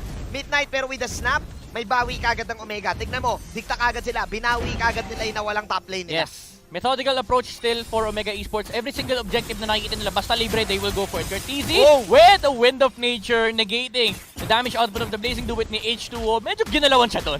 Pogi! Yeah. Sikreto ng Pogi. May onting master movements dito ang si Curtizi pero mukhang delikado yon. Midnight dahil alam na ni H2 na cooldown na dito yung Wind of Nature. Yes. So ngayon NXP, they can probably Of take course. this, but look at this! Curtizi with the place! Oh no, kailangan mo na ata tumakbo dahil papasok si Yawi dito. But Kurt, kumikripok! Left, right, left, right! Here we go! Left, right! Nako si Yawi nila mag-isa at ayun na yung Oh my high left God. movements. Kurt, GZ, kakabanggit ko lang midnight. Oh, H2! H2, pumasok ngayon. Mag-isa si GZ. Sabi niya, binate lang kita. Meanwhile, GZ. Oh, H2! H2, blazing duet. GZ, flinch voice. Oh! GZ will survive. Habang si Curtizy, yung main problem ay nandito na ngayon. Attacking the orange buff right now. Nalito ngayon yung Omega. Good movements for Curtizy, pero wala silang mapupush this time as Renny J will try to go for the split push. Men, gaano ka-importante yung pitas na yon? Grabe, eto masasabi ko, labanan ng H-God. Could have definitely taken out the Claude on that tower, pero sabi mo nga kanina man, Jean, medyo nakakatakot kasi yung mga turrets ngayon. So sabi ni Haji, okay, play safe na lang ako and I will not go for the Claude kill. H2 tried to go for the punish but he didn't have the stack with the movement speed from the Art of Thievery. So hindi niya nahabol si Ling and hindi rin siya naabot ni James. Now, Omega Esports has reset the game. They now have full control of the turtle, but remember, they can still take it on the side of NXP. They have a Baksha that destroys the bush control of Omega Esports, gives vision to them, and remember, team fight superior ang NXP. Team fight talaga at midnight, umaabot na tayo sa ultra late game. We're now at 11 minutes of this game. This is the same story nung kalaban nila ang Bren Esports. Yes. Ganito tumatagal ang NXP. Yes, lumalamang ang kalaban nila early game, pero nakakasabay kasi sila late game. So to the point na napi-50-50 nila, one wrong movement from Omega, NXP can definitely punish them. Oo, ito ang story nitong team fight ito. Who gets the control on the 1-1? Omega Esports, they still have this pressure na pag nag-proc yung ultimate ni 1-1 dito, yung crossbow of tanks, heroes will melt on the side of NXP. So Yeah. they need to keep in mind of the positioning of the 1-1, but it's really hard to do that against a Kagura and the Pakito na lagi nagbibigay ng vision against NXP. Ang ganda kasi ng zone no? So pressured ngayon ng NXP, hanapin dito si Kurt TZ. They need to be mindful of the wind chant. Yes. They need to be mindful of the Kagura's ultimate. Kasi Haze is also doing a great job with the box out na ginagawa nila. Tama ka midnight. Late game capability, yes, nandito yung part ng NXP. Pero dito na ba papasok yung veteran movements? Dito na ba papasok yung macro control? Kasi I think ang tinitignan natin ngayon, since 50-50 na yung mga items, kung sino na ang makakapag-freeze lane, sino na mauna sa mga bush, pagdating dito sa Lord Take na to. Alam mo, sobrang bilis mag-farm ni Hajizi. Kanina lang pantay sila ng gold ni Claude.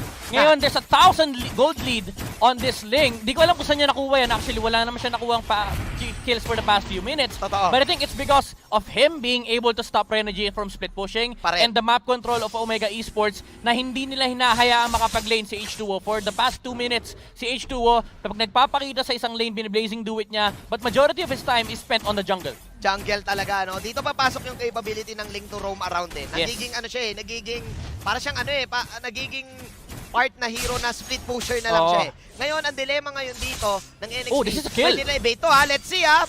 Blow by blow. Ayaw. Renny J playing mind games with the GZ. Alam ngayon ng dalawang kupunan na 4 lang sila sa my Lord Take. Sino ang mauuna dito? NXP ang may retribution. Kurt Easy. Kumikripok palapit. Let's see. Pero sabi ni Ace, teka lang. Alam nilang 4 yung nasa side ng NXP. Ganda ng bait. Both of the teams playing mind games with each other midnight. Sobra. Tignan natin. James, pasok ngayon. Haze, nako, tricky situation. Pasok dito si Renny J. Renny J, the bomb! The punish. Execute! Oh no, nawala dito si Haze. Pero mukhang si Yawi ata mawawala dito. Nako, nabitin! Oh, Damage! Napagamit dito ng wind shot ni Kurt Easy. Pero the wind shot is real! Mr. Edgelord! Kurt Easy! Grabe, malasaske, pare! Grabe! Kamuntikan mawala pero isang pindot lang ng wind shot. Pero sabi ni Renny J, ako on the bomb, hahabulin kita. Pero may onting creep walk. Oh my Habang God! FGC nandito na din. KDA machine. There you go. May tusok din ako. 4 na Grabe. heroes ang nawala sa NXP. And look at that replay. Anong nangyari doon midnight? Eto, masasabi ko lang, technical plays by Omega Esports. It started with the bait on the bottom lane. They went for the Renegade after the Lord reset. And after that, alam na nila, okay guys, lahat ng tao ng NXP pupunta sa Lord. Maniwala kayo sa akin. And that is what happened. H2O thought that it was a free team fight, went for the Blazing Duet, pero hindi nila na-ready yung cooldown ng Winchan. Wow, that instant replay is brought to you by Oppo A94. Experience gaming at full speed with Oppo A94. Get yours now for only $13,999. Instant Winchan lock. That was patience. Yes. Mula dito kay Kurt Easy, akala natin yun yung perfect blazing duet kay H2O. And mind you, H2O is one great Claude player. Alam niya kung kailan ang shoot ng blazing duet. Oo. Akala natin yun na. Hindi pa pala. Yep, and Omega Esports, this is where you start seeing the technicalities and the mechanics of these players. Again, Kurt Easy with that Winchan play on the 1-1 and Hajizi being present on the entire map. Parang yung pakiramdam ng NXP, hindi nila alam kung saan sila pupunta. Yeah. Kasi every single time nakalahati buhay nila, biglang may bumababa sa kanila, binabagsakan sila ng isang link. Ang nangyayari dito, Midnight, NXP ang laging nagre-react. Oo. At umaasa sila na maka-outplay sila. Let's see, dahil mukhang may laban ata nagaganap dito. Onting poke, the Lord is now down. Buhay pa rin dito yung tower. NXP, na-depensahan pa nila. Nice patience para dito sa side ng NXP. Habang yung OMG kukuha na lang ng iba pang objectives. Ang camera ngayon ay tumitingin kay Kurt. Yep. Mr. Edgelord. Tignan natin ngayon. Oh, James! Oy, pasok James! si James dito. Si Kurt ang main target. Let's see. Wala pa rin pasok si Hayes, pero pasok na naman si James! The fake is real! Oh! But Kurt, mabubuhay ba siya? Buhay! Si Kurt Easy dito! Ready J magkabol! Kurt Easy! Pero may execute dito si Ready J. Wala na si Kurt this time. 4-on-4 mangyaring laban. Ready J, nandito Oh, si the Exort. dodge! Nakaloob sa kanya. Exort, tatakbo. Nag-zoom out yung camera natin. Ready J now, tatakbo na din. Meanwhile, si Nahid nandito. Wala damage output ng OMG. Pasok si Ace dito with the yin yang overturn. H2, Oma, BMI out. Ready J, Bottom baiting lane. someone. Look at Hajizi this time. Hajizi, lilipat pa sa bottom lane dito. Nag-aabang ng hero. Hajizi, Inaabangan yung top lane. men, ang intense Oh! nangyari. Pero sabi ni Hajizi, okay, lipat ang camera. Isang sundot, kuha ang tore. Basic lang, objectives lang, sabi ng Mega Esports. Di namin kayo hahabulin para sa kill. Kasi again, the story of the game is that we are playing objectives. If we can avoid fights on the side of NXP, we still win the map control. Yeah, this is again because of the flinch boys. The mechanics na meron, ang isang ling na kayang mang-split, kayang gawin yung mga ganong klaseng movements. How crucial was that team fight para sa dalawang teams Midnight? James and Renny J, nakita natin yung persistence nila on Yes. getting Curteasy. Actually, it could have been better, pero ang ganda rin kasi nung sagot ni Heat. Nung ginamit na ni James yung flicker niya, ang ganda nung gamit ng stacks on the Pakito. Multiple ultimates was targeted onto the Alice, kaya hindi napatay si Curteasy. Now, there's gonna be a steal on the purple buff. I don't think NXP could fight this one. Nakuha ata ni H, and then, di nakuha ni H2. Nakuha ni Hajizi. And eto, dito mo makokomment yung dito mo makokomment ang NXP eh. They really know kung kailan sila magre-rest. They really know kung kailan yung sugal. Yes. And sinugal nila yung last team fight na yun eh. Mhm. Crucial yun kasi again, kamuntikan pa mabuhay si Kurt. Kung nabuhay si Kurt, kung nakapag-ultimate siya, Mhm. pwedeng naubos pa sila. Oo. Pero Renny J, nireserve niya talaga yung execute. 3 ultimates yung nawala doon. The Electroplinal Blow, yung ultimate ni Alice, Yep. pati yung ultimate ni Angela.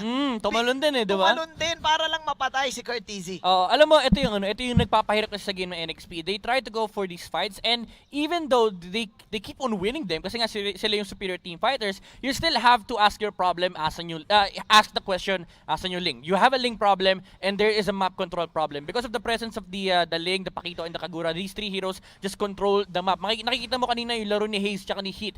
They just move around, they control the vision, and hindi sila yung aggressive fighters na pag nakakita sila ng opportunity, they go for these fights. Because they realize na, okay guys, kalma lang tayo, NXP mas malakas sa fights, if they wanna go in, let them go in. Kasi pwede natin kontrolin yung gera na kapag patalo tayo, let's just have the link split push. So masasabi ba natin dito Midnight na for the win condition of NXP, they really need to force this 5-on-5 Royal Rumble nasa bayan. Dapat mampatay si Ling. That's the Oo. first condition. You need to take down the Ling and the 1-1 at the same time. At the same That's time. a tall order. At the same time talaga, no? Ngayon yung OMG, okay lang sa kanila kahit walang isa. Oo. Basta't wag sabay. Yes. And kaya nila mag-split. Yep, ito yung dangers na sinasabi natin kanina sa draft. Even though NXP went for the right mindset, again, you have the superior team fighter with the Alice and the Angela last pick, but you are still facing the Link problem. Again, hindi nila na masasagot tong Link na to because of the nature of their draft. Because Yeah. if they try to split push with Benedetta, suddenly the 4 heroes that are left Lugi. will just lose to the Esmeralda. Oo, lugi talaga. And again, nabanggit natin dito, they don't have any catch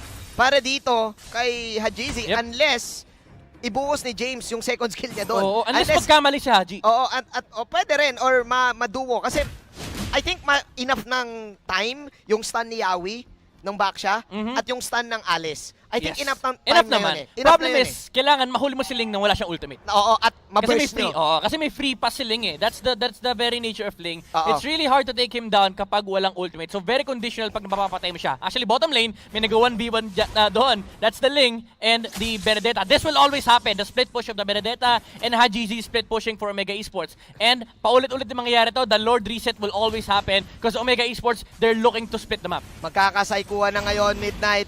At dito na ba papasok yung draft na sinasabi natin? Yes, may damage output dito ang NXP.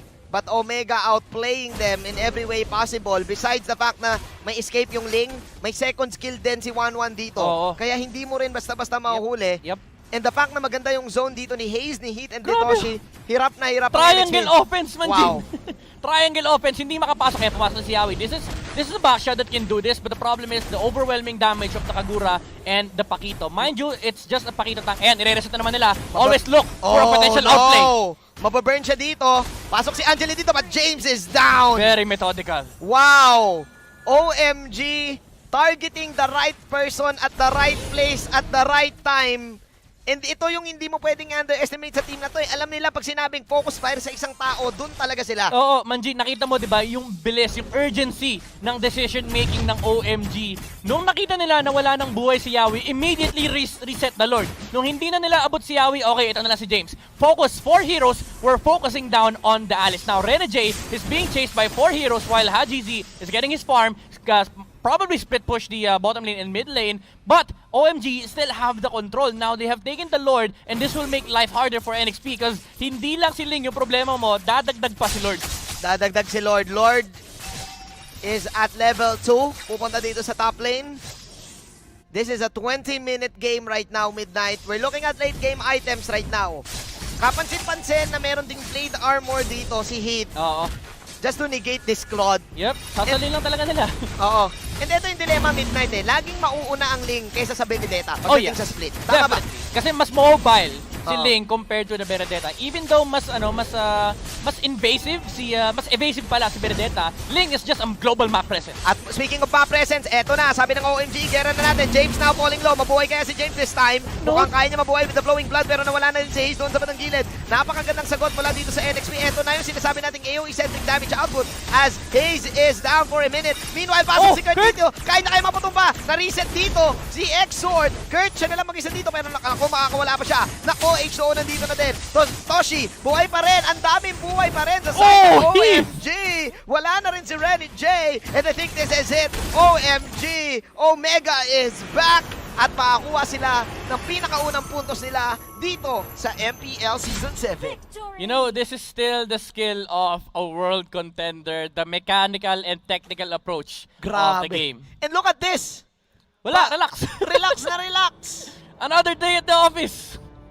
Methodical and again, fundamentals for the side of Omega. Wow, and that winning moment is brought to you by Oppo A94. Experience gaming at full speed with the Oppo A94. Get yours now for 13,999. Ang ganda ng laban na yon, Midnight, no? sobra. Magkaibang style eh. Pero alam mo yung feeling ko bukang bibig kasi ng Omega, binasic eh. Alam mo yung approach kasi parang nasa plano lahat. Pag lumaban yung NXP, naglo-lord tayo, reset natin, split push shilling, kapag may hero na kalahati ng HP, focus doon. So sobrang methodical ng approach ng Omega, and I think it's really hard to break that for a team like NXP kasi they have this crazy approach that they just love to fight. And kung gusto mong mangyari yun, you need to pick the proper heroes for it. Proper heroes talaga. I think isang factor din dito yung Angela kasi parang bitin yung damage ng next play. Yung mga ganong pasok ng side ng Omega, pwede ma-punish yun kung meron kayong enough burst din eh. Yes. And I think nabitin talaga yon, win chant lang. And wow, Omega is back. Again, the story, kaya-kaya nilang mag-keep up or mag-stay ahead. Ipasa na natin to sa ating analyst na si Wolf.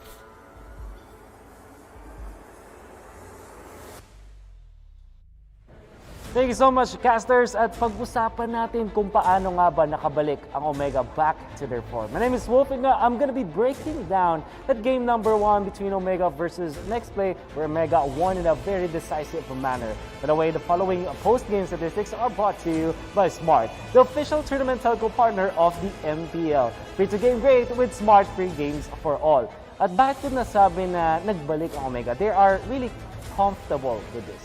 Masasabi ko na back na ang Omega in action kapag hindi na sila super reactive dun sa ginagawang draft ng kalaban, pati na rin in-game. Tapos, kapag tinignan mo yung kanilang galawan, ang swabe talaga. Just like you said, a well-oiled machine. Yan naman ang sinasabi natin laging sa Omega. May method at laging nakikita natin na fundamental ang kanilang laruan. We can see that Heath on this Pakito sobrang crucial ng kanyang ginagawa for the team. Not only because of the control, pero yung early game spike na nakuha ng Omega, yung panggulo nila sa mga ginagawa ng NXP, particularly dahil farm-dependent ang NXP. Meron silang Claude, Benedetta, and Alice. So much late game potential from NXP, pero magagawa lang nila yun kapag nakapag-farm sila. Unfortunately, that wasn't available dahil tinulungan ni Heath at ng Kagura ni Hayes na mahirapan ang NXP sa simulang laban. Following post-game statistics are brought to you by Smart, the official tournament telco partner of the MPL. Free to game great with Smart free games for all. At nakikita natin na sa laban na yon, we'll see how effective the 1-1 and the Ling is. Kaya ko din gustong sabihin na fundamental uli ang approach ng Omega dahil sa highlights, mapapansin natin na hirap ang NXP when it comes to the overall or the grand scheme of things, kung baga. Kasi nga naman, ano yung way nila para huliin yung Ling bigla? Ang ganda ng pagkaka-pick dito sa Ling because hindi siya ganun ka-problemado sa laban na to. And then of course, you have this 1-1 naman na sinasagot yung back siya. Sa lane ay pwedeng makalamang sa 1-1 kung iisipin. At kung late game ang usapan, kuha ka lang ng Wind of Nature, okay ka na versus the Claude. There will be, in the highlights, a part where makikita natin kung gaano ka-impactful si Mr. Fundamental Heath. Pero most of this time kasi ang talagang highlights ay makikita natin mula kay Hajizi at kay Kurt TZ. We will see the strength of this Ling kasi ang kailangan niyang hintayin ay mag-ulti yung mga members ng NXP or i-burn yung kanilang mga skills tapos pwede na siyang lumaban. So much damage potential. And James, on this Alice, ang ganda lang kanyang performance. However, kulang pa rin. Kasi kailangan talagang mag-farm ng isang Alice. And if you're looking at the damage output of Omega, sabihin na natin may damage over time sila dahil 1-1 to. Medyo mabagal mag-deal ng damage. But overall, with Kagura, tapos meron ka pang Ling, kung iisipin, burst pa rin yan. Physical and magical combination. And ito na yung pinakamalapit na play. As you can see, look into Heath. Yung kanyang timing ng knock-up with the ultimate, ita-time niya ng sobrang sakto. Pagdating ni H2O, malapit na siya bumalik sana sa BMI niya or at least yung nag-blazing duet siya, obviously with the knock-up, canceled yun. So the sustain the damage will not be there. Perfect timing para ma-burst siya ni Curtizi pati na rin ni Hajizi. Afterwards, talagang methodical na ang approach ng Omega. Back to business. Back to their official base work, di ba? Ganyan talaga yung Omega. When they're comfortable with their lineup, they know how it works. Magpapunish sila ng isang isang Alice na nasa mid lane nagpakita. At alam nila na si Yawi ay low na rin, pati wala ng ultimate. So there's really no one stopping them from killing the members of NXP. After nila mapatay yung Alice, diretso doon sila sa bandang Lord area at makikita natin na napakaganda na ng control ng side ng Omega doon sa mapa. Again, to sum it all up, all understanding coming out from Omega, comfortable sa kanila, sila sa kanilang balat dahil ito yung mga gusto nilang picks. This game highlights are brought to you by Smart, the official tournament telco partner of the MPL. Free to game great with Smart free games for all. By the way, makikita natin ng MVP ng ating laban. So many crucial MVP performances, but overall mukhang ang talagang silent MVP natin is Toshi with a 3-1-3 performance on this Esmeralda. The MVP of the game was brought to you by Smart, the official tournament telco partner of the MPL. Break through your own limits, rise above, and be free to game great with free games for all.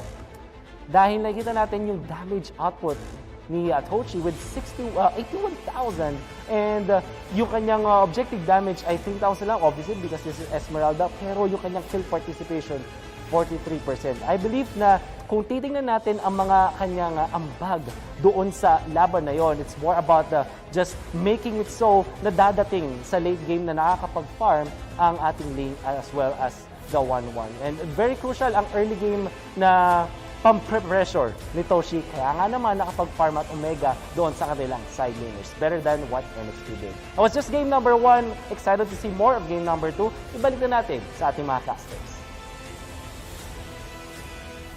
Ang masasabi ko lang ay nagising na nga ang Omega sa last week slump na nangyari sa kanila and nakita natin yung classic movements na sinabi nga ni Wolf, fundamentals from everyone to the point na hindi na natin malaman kung kanino ba mapupunta yung MVP, and the silent MVP was Toshi. Tama ba, Midnight? Yeah, and syempre, ito yung factor na hindi natin pag-usapan kanina. No? Of course, Ling will split push, 1-1 with just farm, reset the Lord if need be. Pero yung team fighter ng Omega Esports, ito yung kumontrol sa NXP na parang, okay, may mga ginagawang kampi ko, ako bahala kay NXP. Yeah, it was the Esmeralda, even though may back siya doon, isa lang yung that ni Toshi dito. Yeah. Ngayon ang tanong sa NXP, anong adjustment ang kailangan nilang gawin?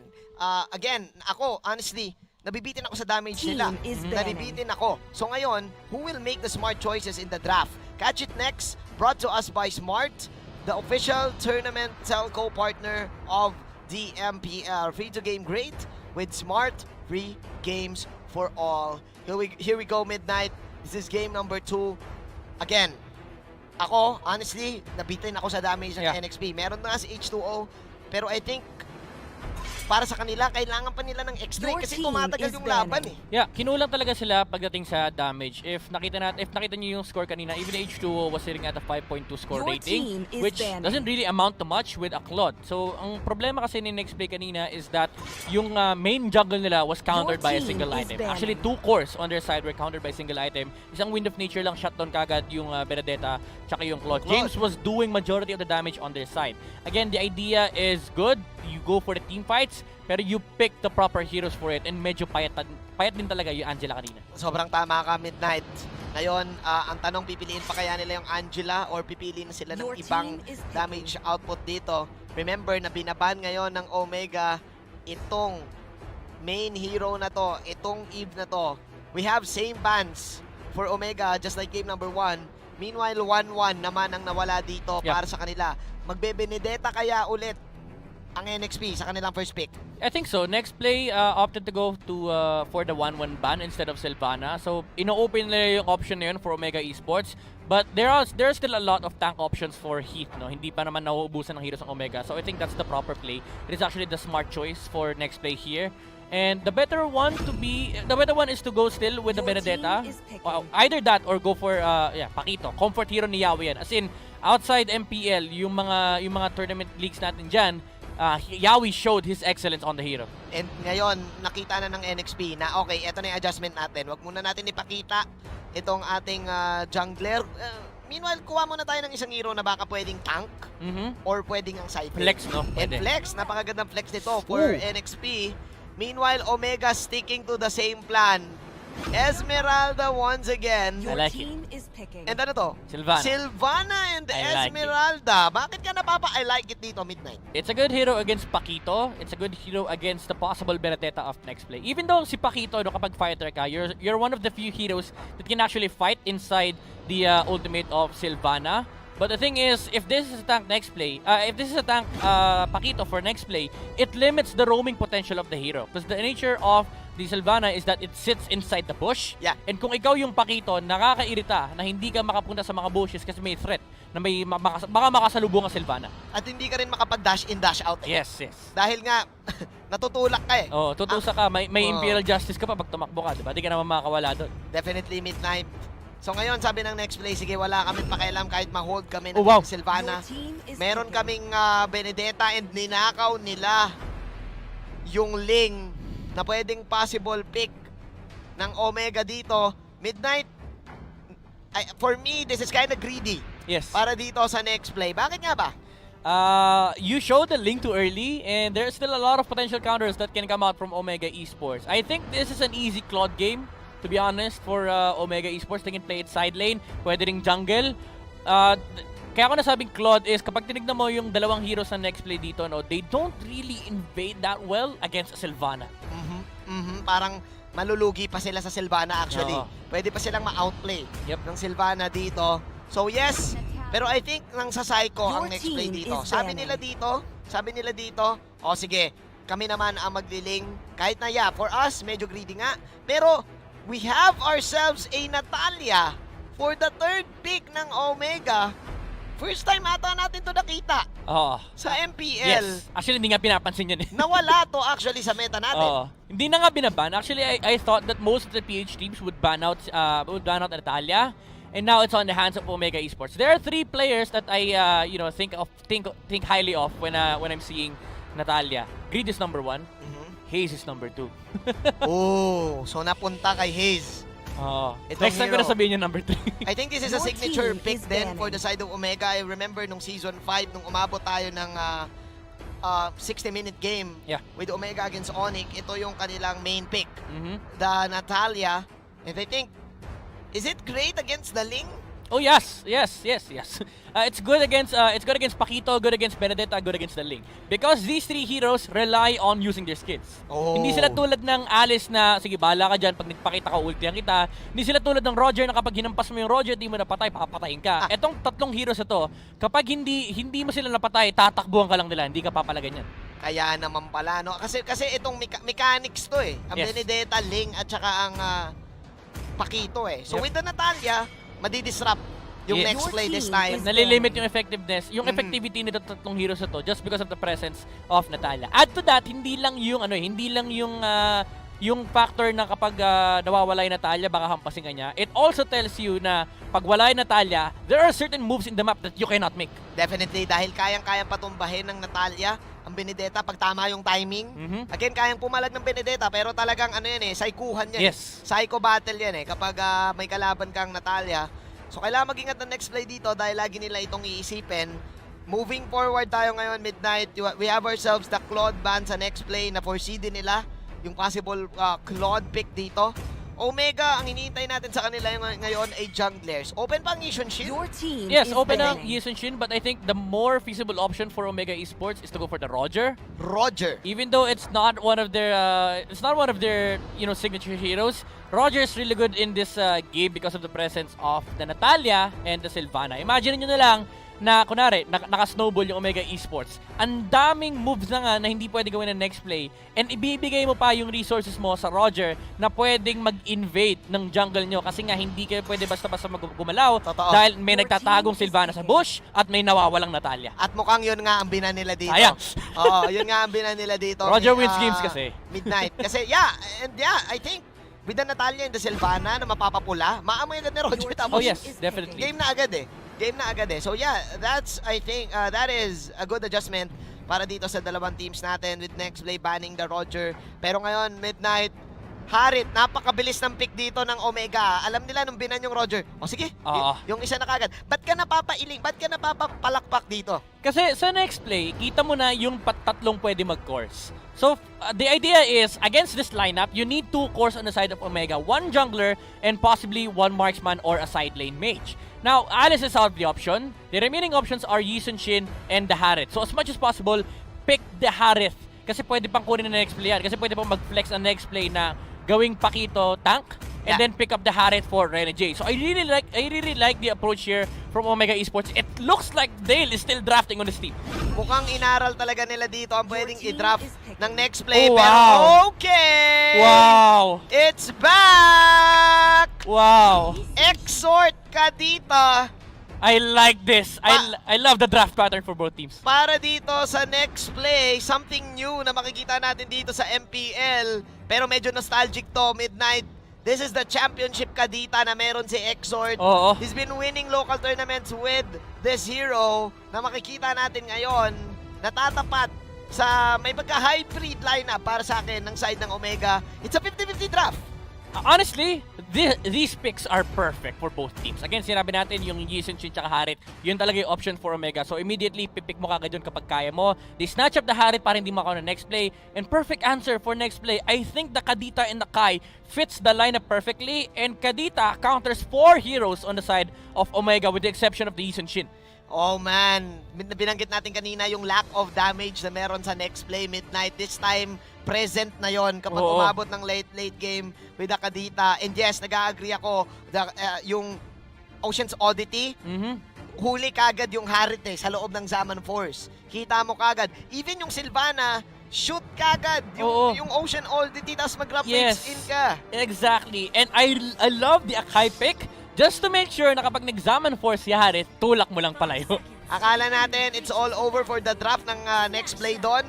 Pero may onting bawi sila, but they're up against a team, Omega, na nasa momentum ngayon, na meron again na Natalia ni Heat this time ang gagamit, Midnight. Hindi si Hayes. Actually, I like this approach. Kanina sa draft, iniisip ko, whether magme-mage ba yung Sylvana or magtatang. Kasi he needs a lot of sustain. Hindi pwedeng catch lang siya rito sa game na to. They need more damage kasi hindi reliable enough yung Harit and YSS sa early game. So if you're able to get that, then suddenly all 5 heroes on your side are threat against NXP. So medyo naiintindihan ko yung switch nila dito na instead of Hayes playing the Natalia, Hayes is now playing the Sylvana kasi magme-mage build si Sylvana this game. Yeah, mukhang damage ang gustong gawin dito ng Omega. Tsaka na muna tayo mag-tank build. Tsaka na muna tayo mag-sustain. Oo. Kailangan muna natin bigyan ng space ang ating mga core heroes para makakuha tayo ng early game aggression. Dahil Midnight, again, nag-agree ako sa'yo, AoE-centric stunts ang meron ang next play. Yes. So talagang kapag umabot late game niya, makagagaya niyan, pwede silang ma-out damage. Ang aga nung execute ni Heats, and I really love how Hayes is playing the lane against the Kadita as much as possible. Iso-zone mo siya para hindi siya makakuha ng XP. Now he's forced to go back to his base and may mamimiss siyang minion waves dito. So that means unang magle-level 4 si Hayes dito, which will be a big threat. But Heat is now being taken out by the Ling. At yun ang nagiging dilema kapag meron kang kalaban na isang Natalia. Lalo na't kapag hindi ka agad makakapatay ang Natalia. Yes, may scout kayong makukuha dito but you don't want to give those skills na meron para sa side ng next play. So may onting kalamangan dito si H2 laban kay Had JZ. We're now looking at the matchup dito sa baba. Midnight, Toshi confident enough para gawin yung mga ganong movements. Grabe yung mechanics, no? Grabe yung mga micro skills. Talagang, ito yung mga type ng players na talagang hirap galawan sa lane nila. Kasi if you have certain moves, alam mong limited lang yung conditions mo para mahuli mo yung ganitong klaseng player. And knowing Toshi, he is one of the hardest players to take down on his lane. So may hirapan din talaga yung NXP contest ng Esmeralda na to. Ito yung mga tipong kabisado yung limits nung isang hero. Alam niya kung cooldown. Actually, di na tumitingin sa cooldown. Oo, alam ng daliri niya. Kabisado na yan. Meanwhile, the first turtle will go in the hands of Had GZ. At yun na nga yung sinasabi natin. Imperial Justice para dito kay Hayes. Sino mahuli ngayon? That is going to be EXE na hindi na makakapagpatubig. That is OMG winning that trade pare. Dalawa na wala sa side ng NXP. Renny J maghabol dito. May heal para kay Curtizy dito. Renny J mapapadash in. Curtizy may zaman force pa pa. May Kruhan. May Kruhan. Synchro Vision out. As Renny J masyado ata nag-overstay dito. Heat, meron pa ba siyang execute? Yes, meron. Oh, dash! Pero makikita dito si Heat ni Yahweh. Protektado dito si Renny J. Grabe yung laban na to, Midnight. Ganda ng block, no? Parang labanan ng labanan ng mechanics talaga, no? Pero I love the rotation from Omega Esports. They understand that the team fight for NXP now, this game is really, really weak. So kapag nag-group up sila, ang tanging punish lang is makakakuha ng further exchange skills ang NXP. But with the presence of Sylvana and Esmeralda on these fights, they have complete control. At dagdag pa natin dyan yung Mountain Shocker, no? Yung vision na pinoprovide ni Yi Sun-shin. It does help out the Natalia on taking out these informations against NXP. Definitely, Midnight. Actually, para sa side ng NXP, kahit papano, nakakabawi pa rin dito si H2. Kasi looking at H2, he's having this great link game right now. Makakuha siya ng third plating dito, ang taas nun. Tapos nakakuha pa siya ng 2 libreng kills na walang kahit anong contest. So with this, nako! Grabe si James, ha? Oo. Nagpapakita, meron ding pakito skills. Pumapalag pa rin, kabisado pa rin kung may shields. Dito, ang Esmeralda. Oh Meanwhile, my eto God! na nga yung sinasabi natin Craft Wave. Zaman Force para dito sa side ng OMG. Mabuhay kaya dito si AGZ. Mukhang hindi na. As Renny J will go for the dash in. Renny J ang mawawala pa rin ngayon. Dalawa mawawala sa OMG. Magandang trade para sa side ng NXP. Wala pa si James doon. But man, nakita mo yung damage. EXE putting in the rough waves damage. Pero may onting pagbawi pa rin ng OMG. So still, both of the teams overextending. Talagang hindi pumapayag na hindi ma-even yung trade. Oo, pero pabor yun for NXP again as you've said. Ganda ng pasok ni Exort, no, with the Katita. Now has purchased the Clock of Destiny. So the sustain is there and the damage will be there after 4 minutes. Curtizy, Zaman Force may top lane, may Kruhan lang. Alam mo, Midnight, dito ata papasok yung yung kailangan nilang respetuhin yung Ocean's Oddity. Oh yes. Masiset-upan talaga sila ng masiset-upan Yep. Again, this is a Harit, easy target. Yung lalo-lalo na yung Sylvana. Kasi Sylvana mismo yung gagawa ng target Alam mo parang, sige, talunan mo ako. Ganun yung Sylvana dyan Yeah. So, man, Ito AOE damage output ang dami sa NXP. Meron silang Hurricane Dance. Meron silang Tempest of Blades. Nangiging delikado ngayon yung OMG. Bakit? Una, hindi na naging effective yung Natalia play nila. And unti-unti sila napipitas. Look at this. Even though lang mga OMG sa pera, pero yun lang. Batuhan, Manjin. Batuhan pala. Alam mo, mahina walang galit. Oo, men, gusto ko sana sabihin na lumalamang ang NXP Pero kasi nakakuha din yung OMG dito ng mga crucial pick-ups. Kagain yan. Grabe, ayaw magpapigil ng Omega Esports, Manjin. Sabi ng Omega dito, kaya nyo kami 5-on-5, idadaan namin sa mga 2-on-2. Oo, idadaan mga namin sa mga 1-on-1. Sabi nila dito, alam mo, sige, suntukin mo ako sa kaliwa, suntukin yung kanan mo. Tapos may bonus pa na sinampal. Oo. So ngayon Midnight, yes, ang ganda na nagiging game ni H2. Pero yung space yung macro play style nandito sa OMG, Yeah, tulad yan, na-force out yung ultimate. Alam mo, Manjin, ang question ko talaga ever since nag-start tong game na to, saan nakukuha ni Hajizi yung farm? Nung early game, nakakuha ng 2 kills si H2O, level 7 siya, level 6 si Hajizi. After a minute, ngayon, tignan mo yung advantage nga. Level 9 sila parehas. Pero there was a time na level 8 lang si H2O, level 9 si Hajizi. Alam mo yung parang magtataka ka, may extra minion bang pinafarm si Hajizi? Lagi no? Lagi. Well, hindi siya tatawaging KDA machine Kasi kayong KDA, alam ko may onting din doon May onting pera at gold na pwede ka Uy, makount. ganda ng huli kay Kurt. Pero sa wakas, nakakuha yung NXP dito na magandang huli. It's all about the pickoffs right now, Midnight. Para sa game na to. Wala pa tayo masyado nakikitang explosive team fight. Pero yung talking about kanina na itong NXP, yes, nakakuha sila ng lamang. Pero bakit nga ba naninegate? Dahil lang ba dito sa Natalia pick na to? Yes, this is the information given by Omega Esports. Of course, syempre, pag gumawa ng galaw yung NXP, there's a certain valuable information that they already see. Tapos papatungan mo pa kung ano man yung nakikita ni Hit. So, Omega Esports, they can always calculate another play. Kapag gumawa ng movement si NXP, laging may katapat yan. And knowing them, they have this methodical approach. Kapag nakakakuha si NXP ng kill, there's always a trade. Now, nakakuha sila ng kill dito kay Hayes. They're eyeing already at the third, pero napakaganda na pwesto ng NXP. Ready sila. Tignan natin kung crucial ba yun Pasok si Exort dito. Ocean's Oddity, Hajizi with the Flood. Zaman Force para dito kay Curtizi. Exort! Mapipilitan siya dito mag-grab waves out. Yung Stone Roamer ay nasa side ng OMG dito kaya di kagad makapasok ng NXP.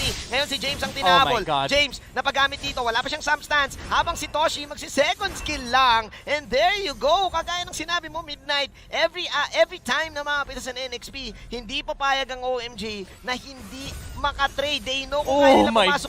Curtizi. Curtizi with the Zaman Force in. Sabay kuha na purple. Nasa purple sila agad, Midnight. Grabe. Hindi nga sila nag-turtle. Ito yung sinasabi natin sa OMG, no? Again, methodical, objectives first. Sabi nila, guys, pwede tayo mag-turtle. Pero bakit tayo mag-turtle kung pwede natin kunin yung resources ng NXP? And dito may explain kung saan kinukuha ni Hajizi yung farm niya, no? This is the disparity effect. It causes a huge gold lead with you kasi pina-farm mo yung resource ng kalaban. At dahil doon, Hajizi with the BOD at meron pang instant turtle. Napakayaman ngayon ng side ng OMG. Look at that.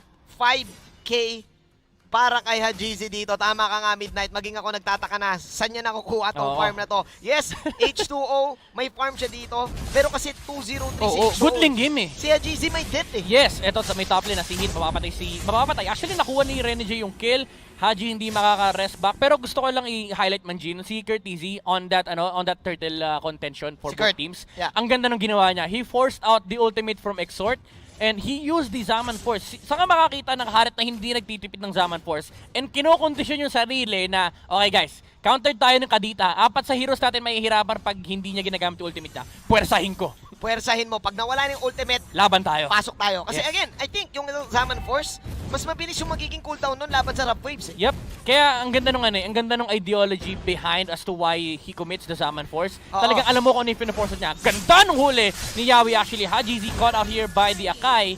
And Ling, 3-0-4 na si H2O. This is vintage Xiaowi at ito yung hinahanap kanina pa ng NXP, yung mga pa-isa-isang pitas lang. Anong bawi ngayon sa side ng OMG? Nako, may chance dito. Nice knock para kay James dito. Nawala si Curtizi. 3 na lang na sa side ng OMG. Yawi buhay pa din. Hit, hindi niya na magamit yung execute niya. James with a beautiful champ stance uppercut para dito kay Curtizi na wala ngayon yung 2 main cores ng OMG. Ito na ba ang chance ng NXP? Oh my God, look at this Paquito! Ginawa niya kay Curtizi kanina and Hayes is feeling the same thing. Ang ganda nung ginagawa ni James. Naka-purify sa Curtizi, mind you. Pwede niyang tanggalin yung knock-up ni Paquito. Pero ang ganda kasi nung spacing. After the first ultimate, uses the second skill to dash in, and hinintay niya yung Purify bago niya in-ultimatean ulit. And this is the perfect or flawless execution from James on this Pakito. Men, James 0-3 siya dito pero he's making the plays Oh para sa my next play God. dito. Unti-unting nagpo-fall up aside ng OMG.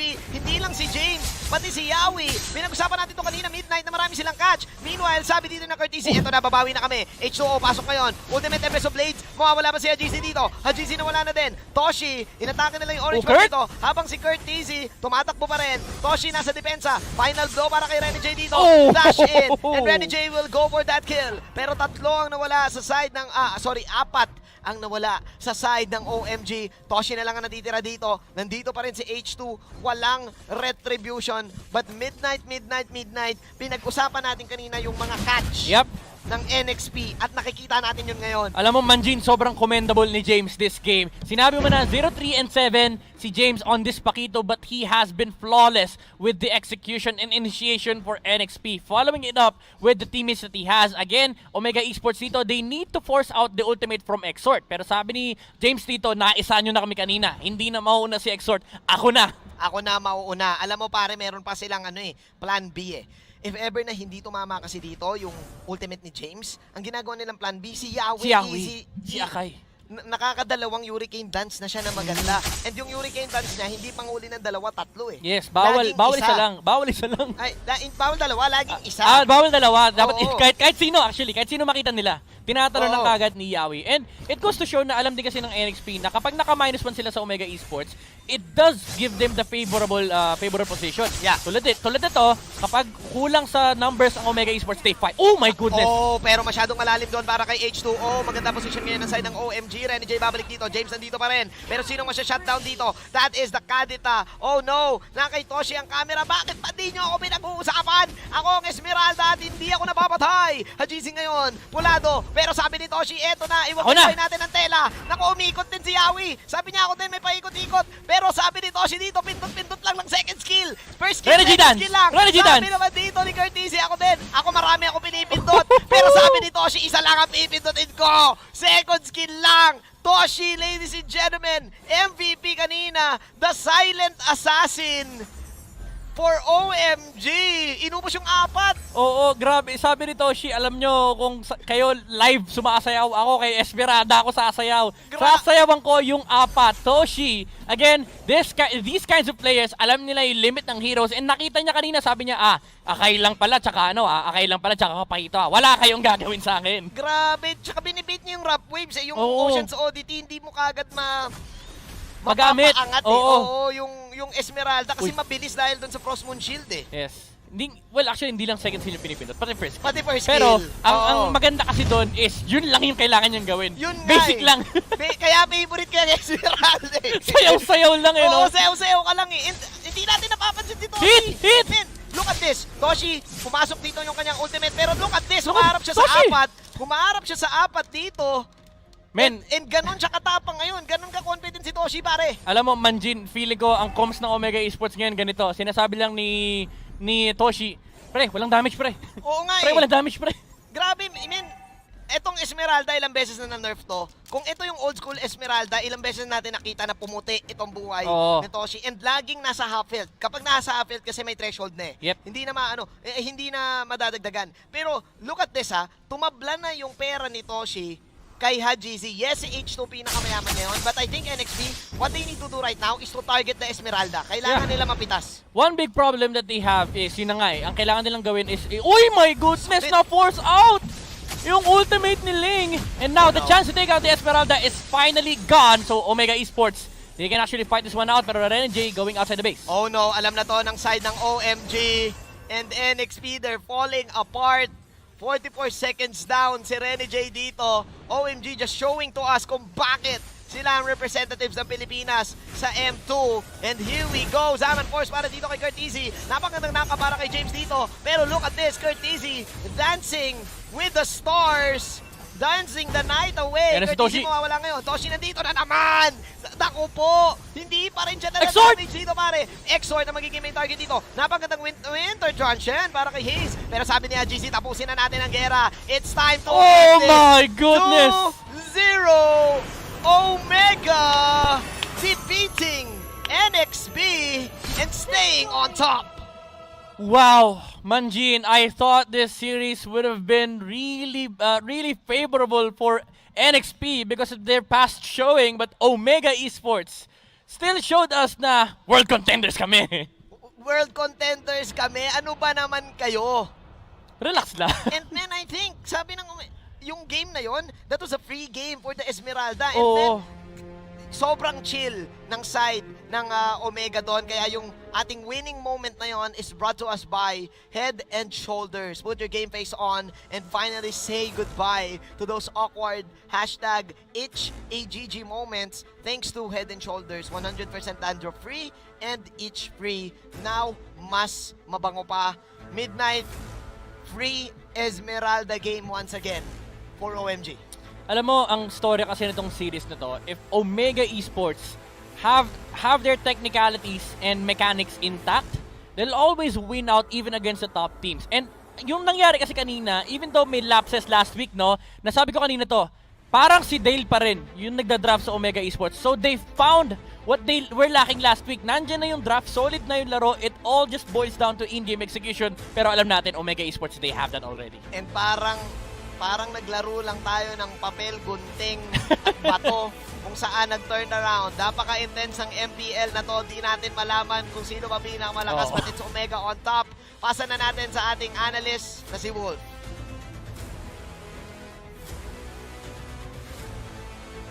Thanks so much, casters. What a wonderful comeback para sa Omega. Hindi naman sa mismong game, but here dito sa ating liga. My name is Wolf, your analyst, and let's talk about that series, that 2-0 victory mula sa Omega. The following post-game statistics are brought to you by Smart, the official tournament telco partner of the MPL.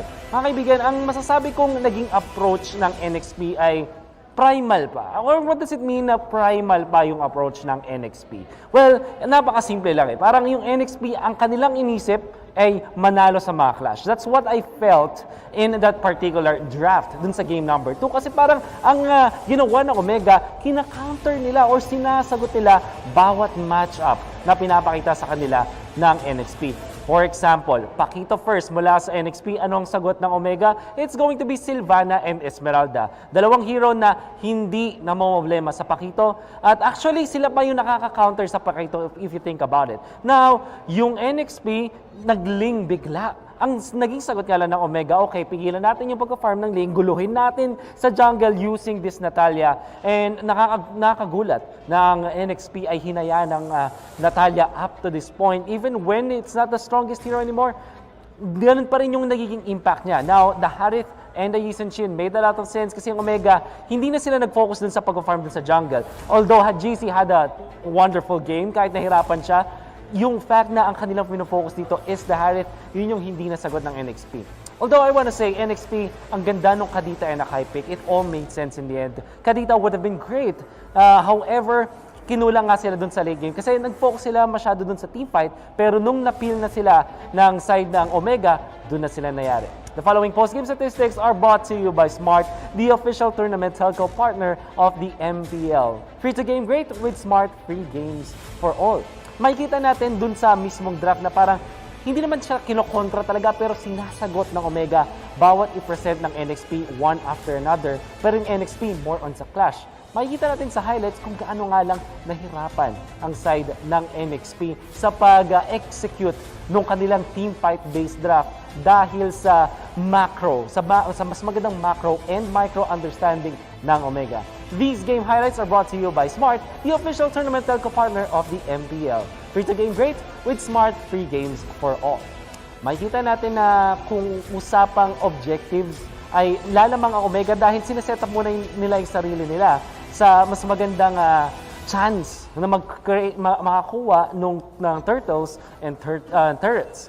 Makikita natin yung punishment ng Omega din ay mas maganda. I wanna say though, makikita natin yung NXP eventually na mas lumamang sa mga team fights. Lalo na pag na-combo nila yung Akai, yung Kadita, yung pagpitas din nila, maganda rin eh. Kasi biglang mamumulis na lang or mag-clean up ko na lang si Ling eventually. But when it comes to matchups like this one, parang doon nalulugi yung NXP. One after another. Kunwari yung Benedetta versus the Harith, Harith will win it in the lane, tapos bigla mananalo eventually pag napita. Pero pag na-chain stun naman at na-punish ng NXP, doon sila mas malakas. However, ang gagawin ng Omega, hihintayin lang nilang magkamali yung NXP just like in the previous game. Kasi kung isipin, merong mga matchup victories ang Omega. When it comes to just like yung Yi Sun-shin, kapag naipit siya, obviously, dun sila malulugi. Pero kung magkakahiwala yung mga members ng NXP, pwede pang manalo yung Omega sa mga team fights. What I want to say, team fights like what we're seeing right now, it will favor NXP no matter what dahil napaka-simple lang ng rule. Kaya nga primal yung sabi ko sa draft ng NXP. More stuns, more CC, more chances of winning the game. At yun yung basically idea dito ng NXP. At kung iisipin natin ng maigi, make sense naman yun. However, kapag hindi mo na-chain yung mga stunts mo, like in this one, kung saan napitas na si Ling, tapos si Yawi had a 1,000-pounder away, tapos naipit si Kadita dun sa gitna ng laban, dun talaga malaki ang pagkalugi ng NXP. Pag hindi nila nagagamit yung chain stunts or AoE damage nila ng sabay-sabay, or basically, napaka-simpleng terms, pag hindi sila tumimfight laban sa Omega, dun sila nalugi. Kasi kung matchup lang ang usapan, lalamang talaga ang Omega dyan. Another MVP performance, a silent assassin ang tawag ng mga casters natin dito kay Toshi. Silent MVP ang tawag ko rin sa kanya with a 6-1-4 performance. The MVP of the game was brought to you by Smart, the official tournament telco partner of the MPL. Break through your own limits, rise above, and be free to game great with free games for all. 42,000 damage dealt again mula kay Toshi, but more than anything else, siya na naman yung space creator for it. Ang talagang MVP na performance na masasabi ko nga lang mula kay Toshi, kaya siguro siya yung napili dito, ay yung fact na hindi siya namamatay. Hindi ganun kadali ang Esmeralda sa laban na to. In fact, this is a second pick Esmeralda, which means na may chance ang NXP na makontra siya. And medyo sinasagot nila yan. Pero si Toshi played safe, played smartly, at katulad nga na sinasabi natin sa Omega, fundamental ang kanilang approach. That has been my take on this particular series. Ang analysis ko sa game number 2, ibabalik na natin sa ating mga casters. Maraming salamat sa napakagandang analysis, Wolf. And yes, tama siya, kaibigang Midnight. Itong MPL na to ay talagang hindi na natin masabi. Napakainit. Final thoughts on this one? Alam mo, tama yung sinabi ni Wolf kanina, no? Medyo primal din kasi yung draft ng NXP. And knowing them, it's their comfort zone. Medyo primal din talaga yung approach ng NXP. But don't get me wrong, they both had good drafts, no? Both of the teams had perfect drafts on game number 1, game number 2. Actually, di naman perfect. Pero considering the situation, they drafted accordingly. But when you match two teams that have good drafts, good mechanics, pero there's a team that that is lamang, no? Medyo konyo. Lamang sa methodical approach. The methodical system would always win out. Yeah, I think heavily relying pa rin talaga dito ang NXP pagdating sa kanilang mechanical prowess. Pero again, ito yung veteran movements na sinasabi natin. Yes. Hindi lang basta-basta makaka-outplay ka eh. Kaya mo pa rin talagang pumalag. And Midnight, looking at the situation, ikaw, seeing all of the teams, anong say mo? Feeling ko Omega does still belong on top 4. Definitely.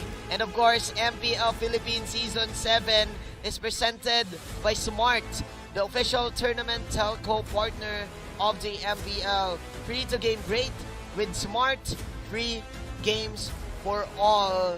Parehas 2-0 ang ating nakita para sa ikalawang linggo, day 1 ng MPL Philippines. Again, dito lang nagpapatunay na itong mga teams na to ay pare-parehas at tabla-tabla. Midnight, hindi ko na masabi ngayon kung sino ba pinakamalakas. Ako din, hindi na. Huwag na tayo mag-predict, huwag Wag na tayo gumawa ng power rankings. Kasi lahat yan, tapon. Talagang nasa era na tayo ng ML na lahat na ay kaya maging champion. Bumawi actually ang Omega laban sa slump na meron sila last week. And anong storyline ngayon sa NXP? Maingay na naman kaya ang social media? Feeling ko, maingay pa rin, pero mas lalo sila magingay kasi kaya na nilang pumalag. Pumapalag na nga talaga lahat dito sa MPL. Ako po si Manjin Faldas. Kasama ko din si Midnight. Atin na pong ibato ngayon sa ating mga panelist. You're still watching MPL Philippines Season 7, presented by Smart, the official tournament telco partner of the MPL. Free to game great with Smart, free games for all. Nakasali na ba kayo sa ating mythical raffle draw? Mythical din ba ang inyong knowledge pagdating sa MPL at sa Mobile Legends? Bang bang! Kung kayo ay sa tingin nyo magaling na magaling, sumali na kayo sa ating quiz. I-scan lamang ang QR code na nakikita nyo sa inyong mga screens para manalo ng mga papremyo mula sa Mobile Legends. Susubukan nyo ang inyong galing pagdating sa pagsagot ng aming mga katanungan. Last time, meron tayong over 87,000 na sumali at 10 doon nanalo ng mga in-game prizes. Hindi lang yan. Meron din tayong lucky number draw para sa mga masuswerte. Kung ang ending ng last 2 digits nyo ay 07 or 22 or 32 or 54, 59, 77, 87, 88 or 95, the first 3,000 mananalo ng Elite Skin, Epic Skin, Diamonds. Saktong-sakto yan, lalo na end of the month na. Syempre, gusto nyo i-renew yung mga Starlight nyo. Kaya sumali na kayo, iscan lamang ang QR code para manalo ng mga papremyo. Eto, ang labanan ngayon, sobrang mainit. Nanalo ang Blacklist at ang Omega na 2-0 nila ang kanilang mga kalaban. Blacklist International, nakascore tayo today ng 3 puntos na nagawa nila. Pati na rin ang Omega Esports dahil natalo nila na 2-0 din nila ang Next Play Esports. I'm super proud of Omega Esports' recovery. And I don't know, this brings up a question for Next Play. Binigla lang ba talaga nila yung Bren last weekend? Yeah. And what I felt watching Next Play here was that parang nawala yung urgency nila na meron sila last week. Maybe it's because, of course, alam natin yung rivalry ng Next Play at Bren Esports. But now against Omega, they played a little bit more, hindi naman sa relax, but kulang yung apoy doon. And mas nakita yung apoy na hinanap natin sa Omega, which of course, they really wanted to get those 3 points para masabi na, guys, okay pa kami. We're ready for this and we still deserve to be here. So, well-deserved 3 points for Omega. May mga koponan na nag-step up. Kaya dapat talaga tingnan natin ito ang current standings ng Group A at Group B. For Group A, naunguna ngayon ang Aura, susunod dyan ng Onyx, Work, Brand, at yung hindi pa natin nakikita maglaro ang Signal. Para naman sa Group B, nanalo ang Blacklist today. So sila ngayon ang nangunguna sa ating current team standings with 5 points. Susunod dyan ang NXP with 4 points, EXE, Omega, at LPE. Kaya dapat subaybayan natin every game day dahil nagbabago talaga ang kapalaran ng mga koponan. Everyone is showing something different every game day. May mga surprise ba tayong mga nakita ngayong araw na to? Already, kakatapos pa lang ng day 1 ng week 2 dito sa MPL. And I can say, right, before the season started, ang sinasabi natin, uy, Group A, yan yung group of death. Pero tingnan natin ngayon, ang lalakas na nasa Group B. Yeah. Nakatakot sobra ang Blacklist International, lalo na 2-0 nila ang Execration na ang dami nagsasabi sa social media. Alam nyo na yung joke, di ba? Alam nyo na yung joke na parang hindi yata natulog si KLVJ sa tamang kama.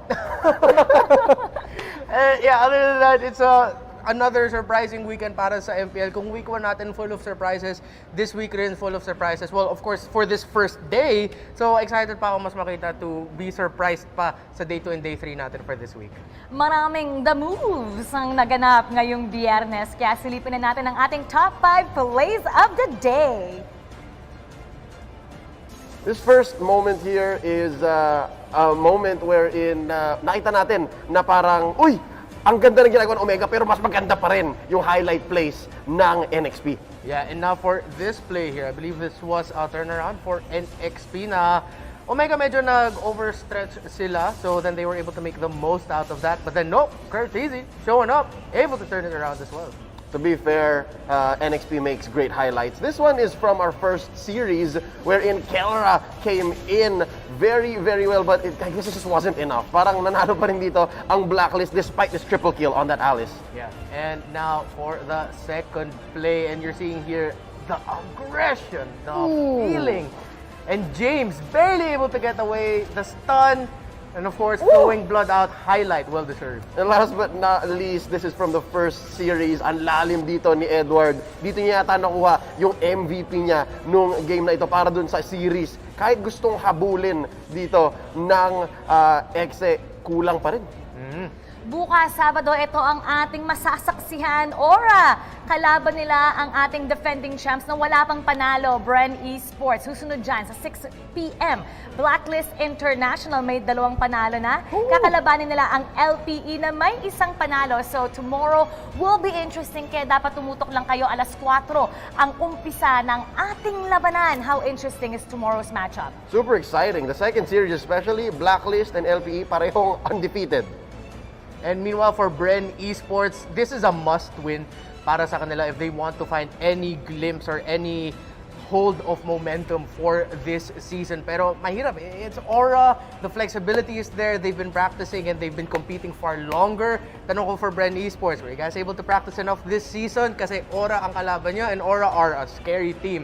Top of the group, sa Group A. Ang sa akin is si Omega, nakabawi na eh, di ba? Pinaghiganti nila yung Bessie nila. Oo. Ngayon yung Bessie, si Bren, may bawi na ba?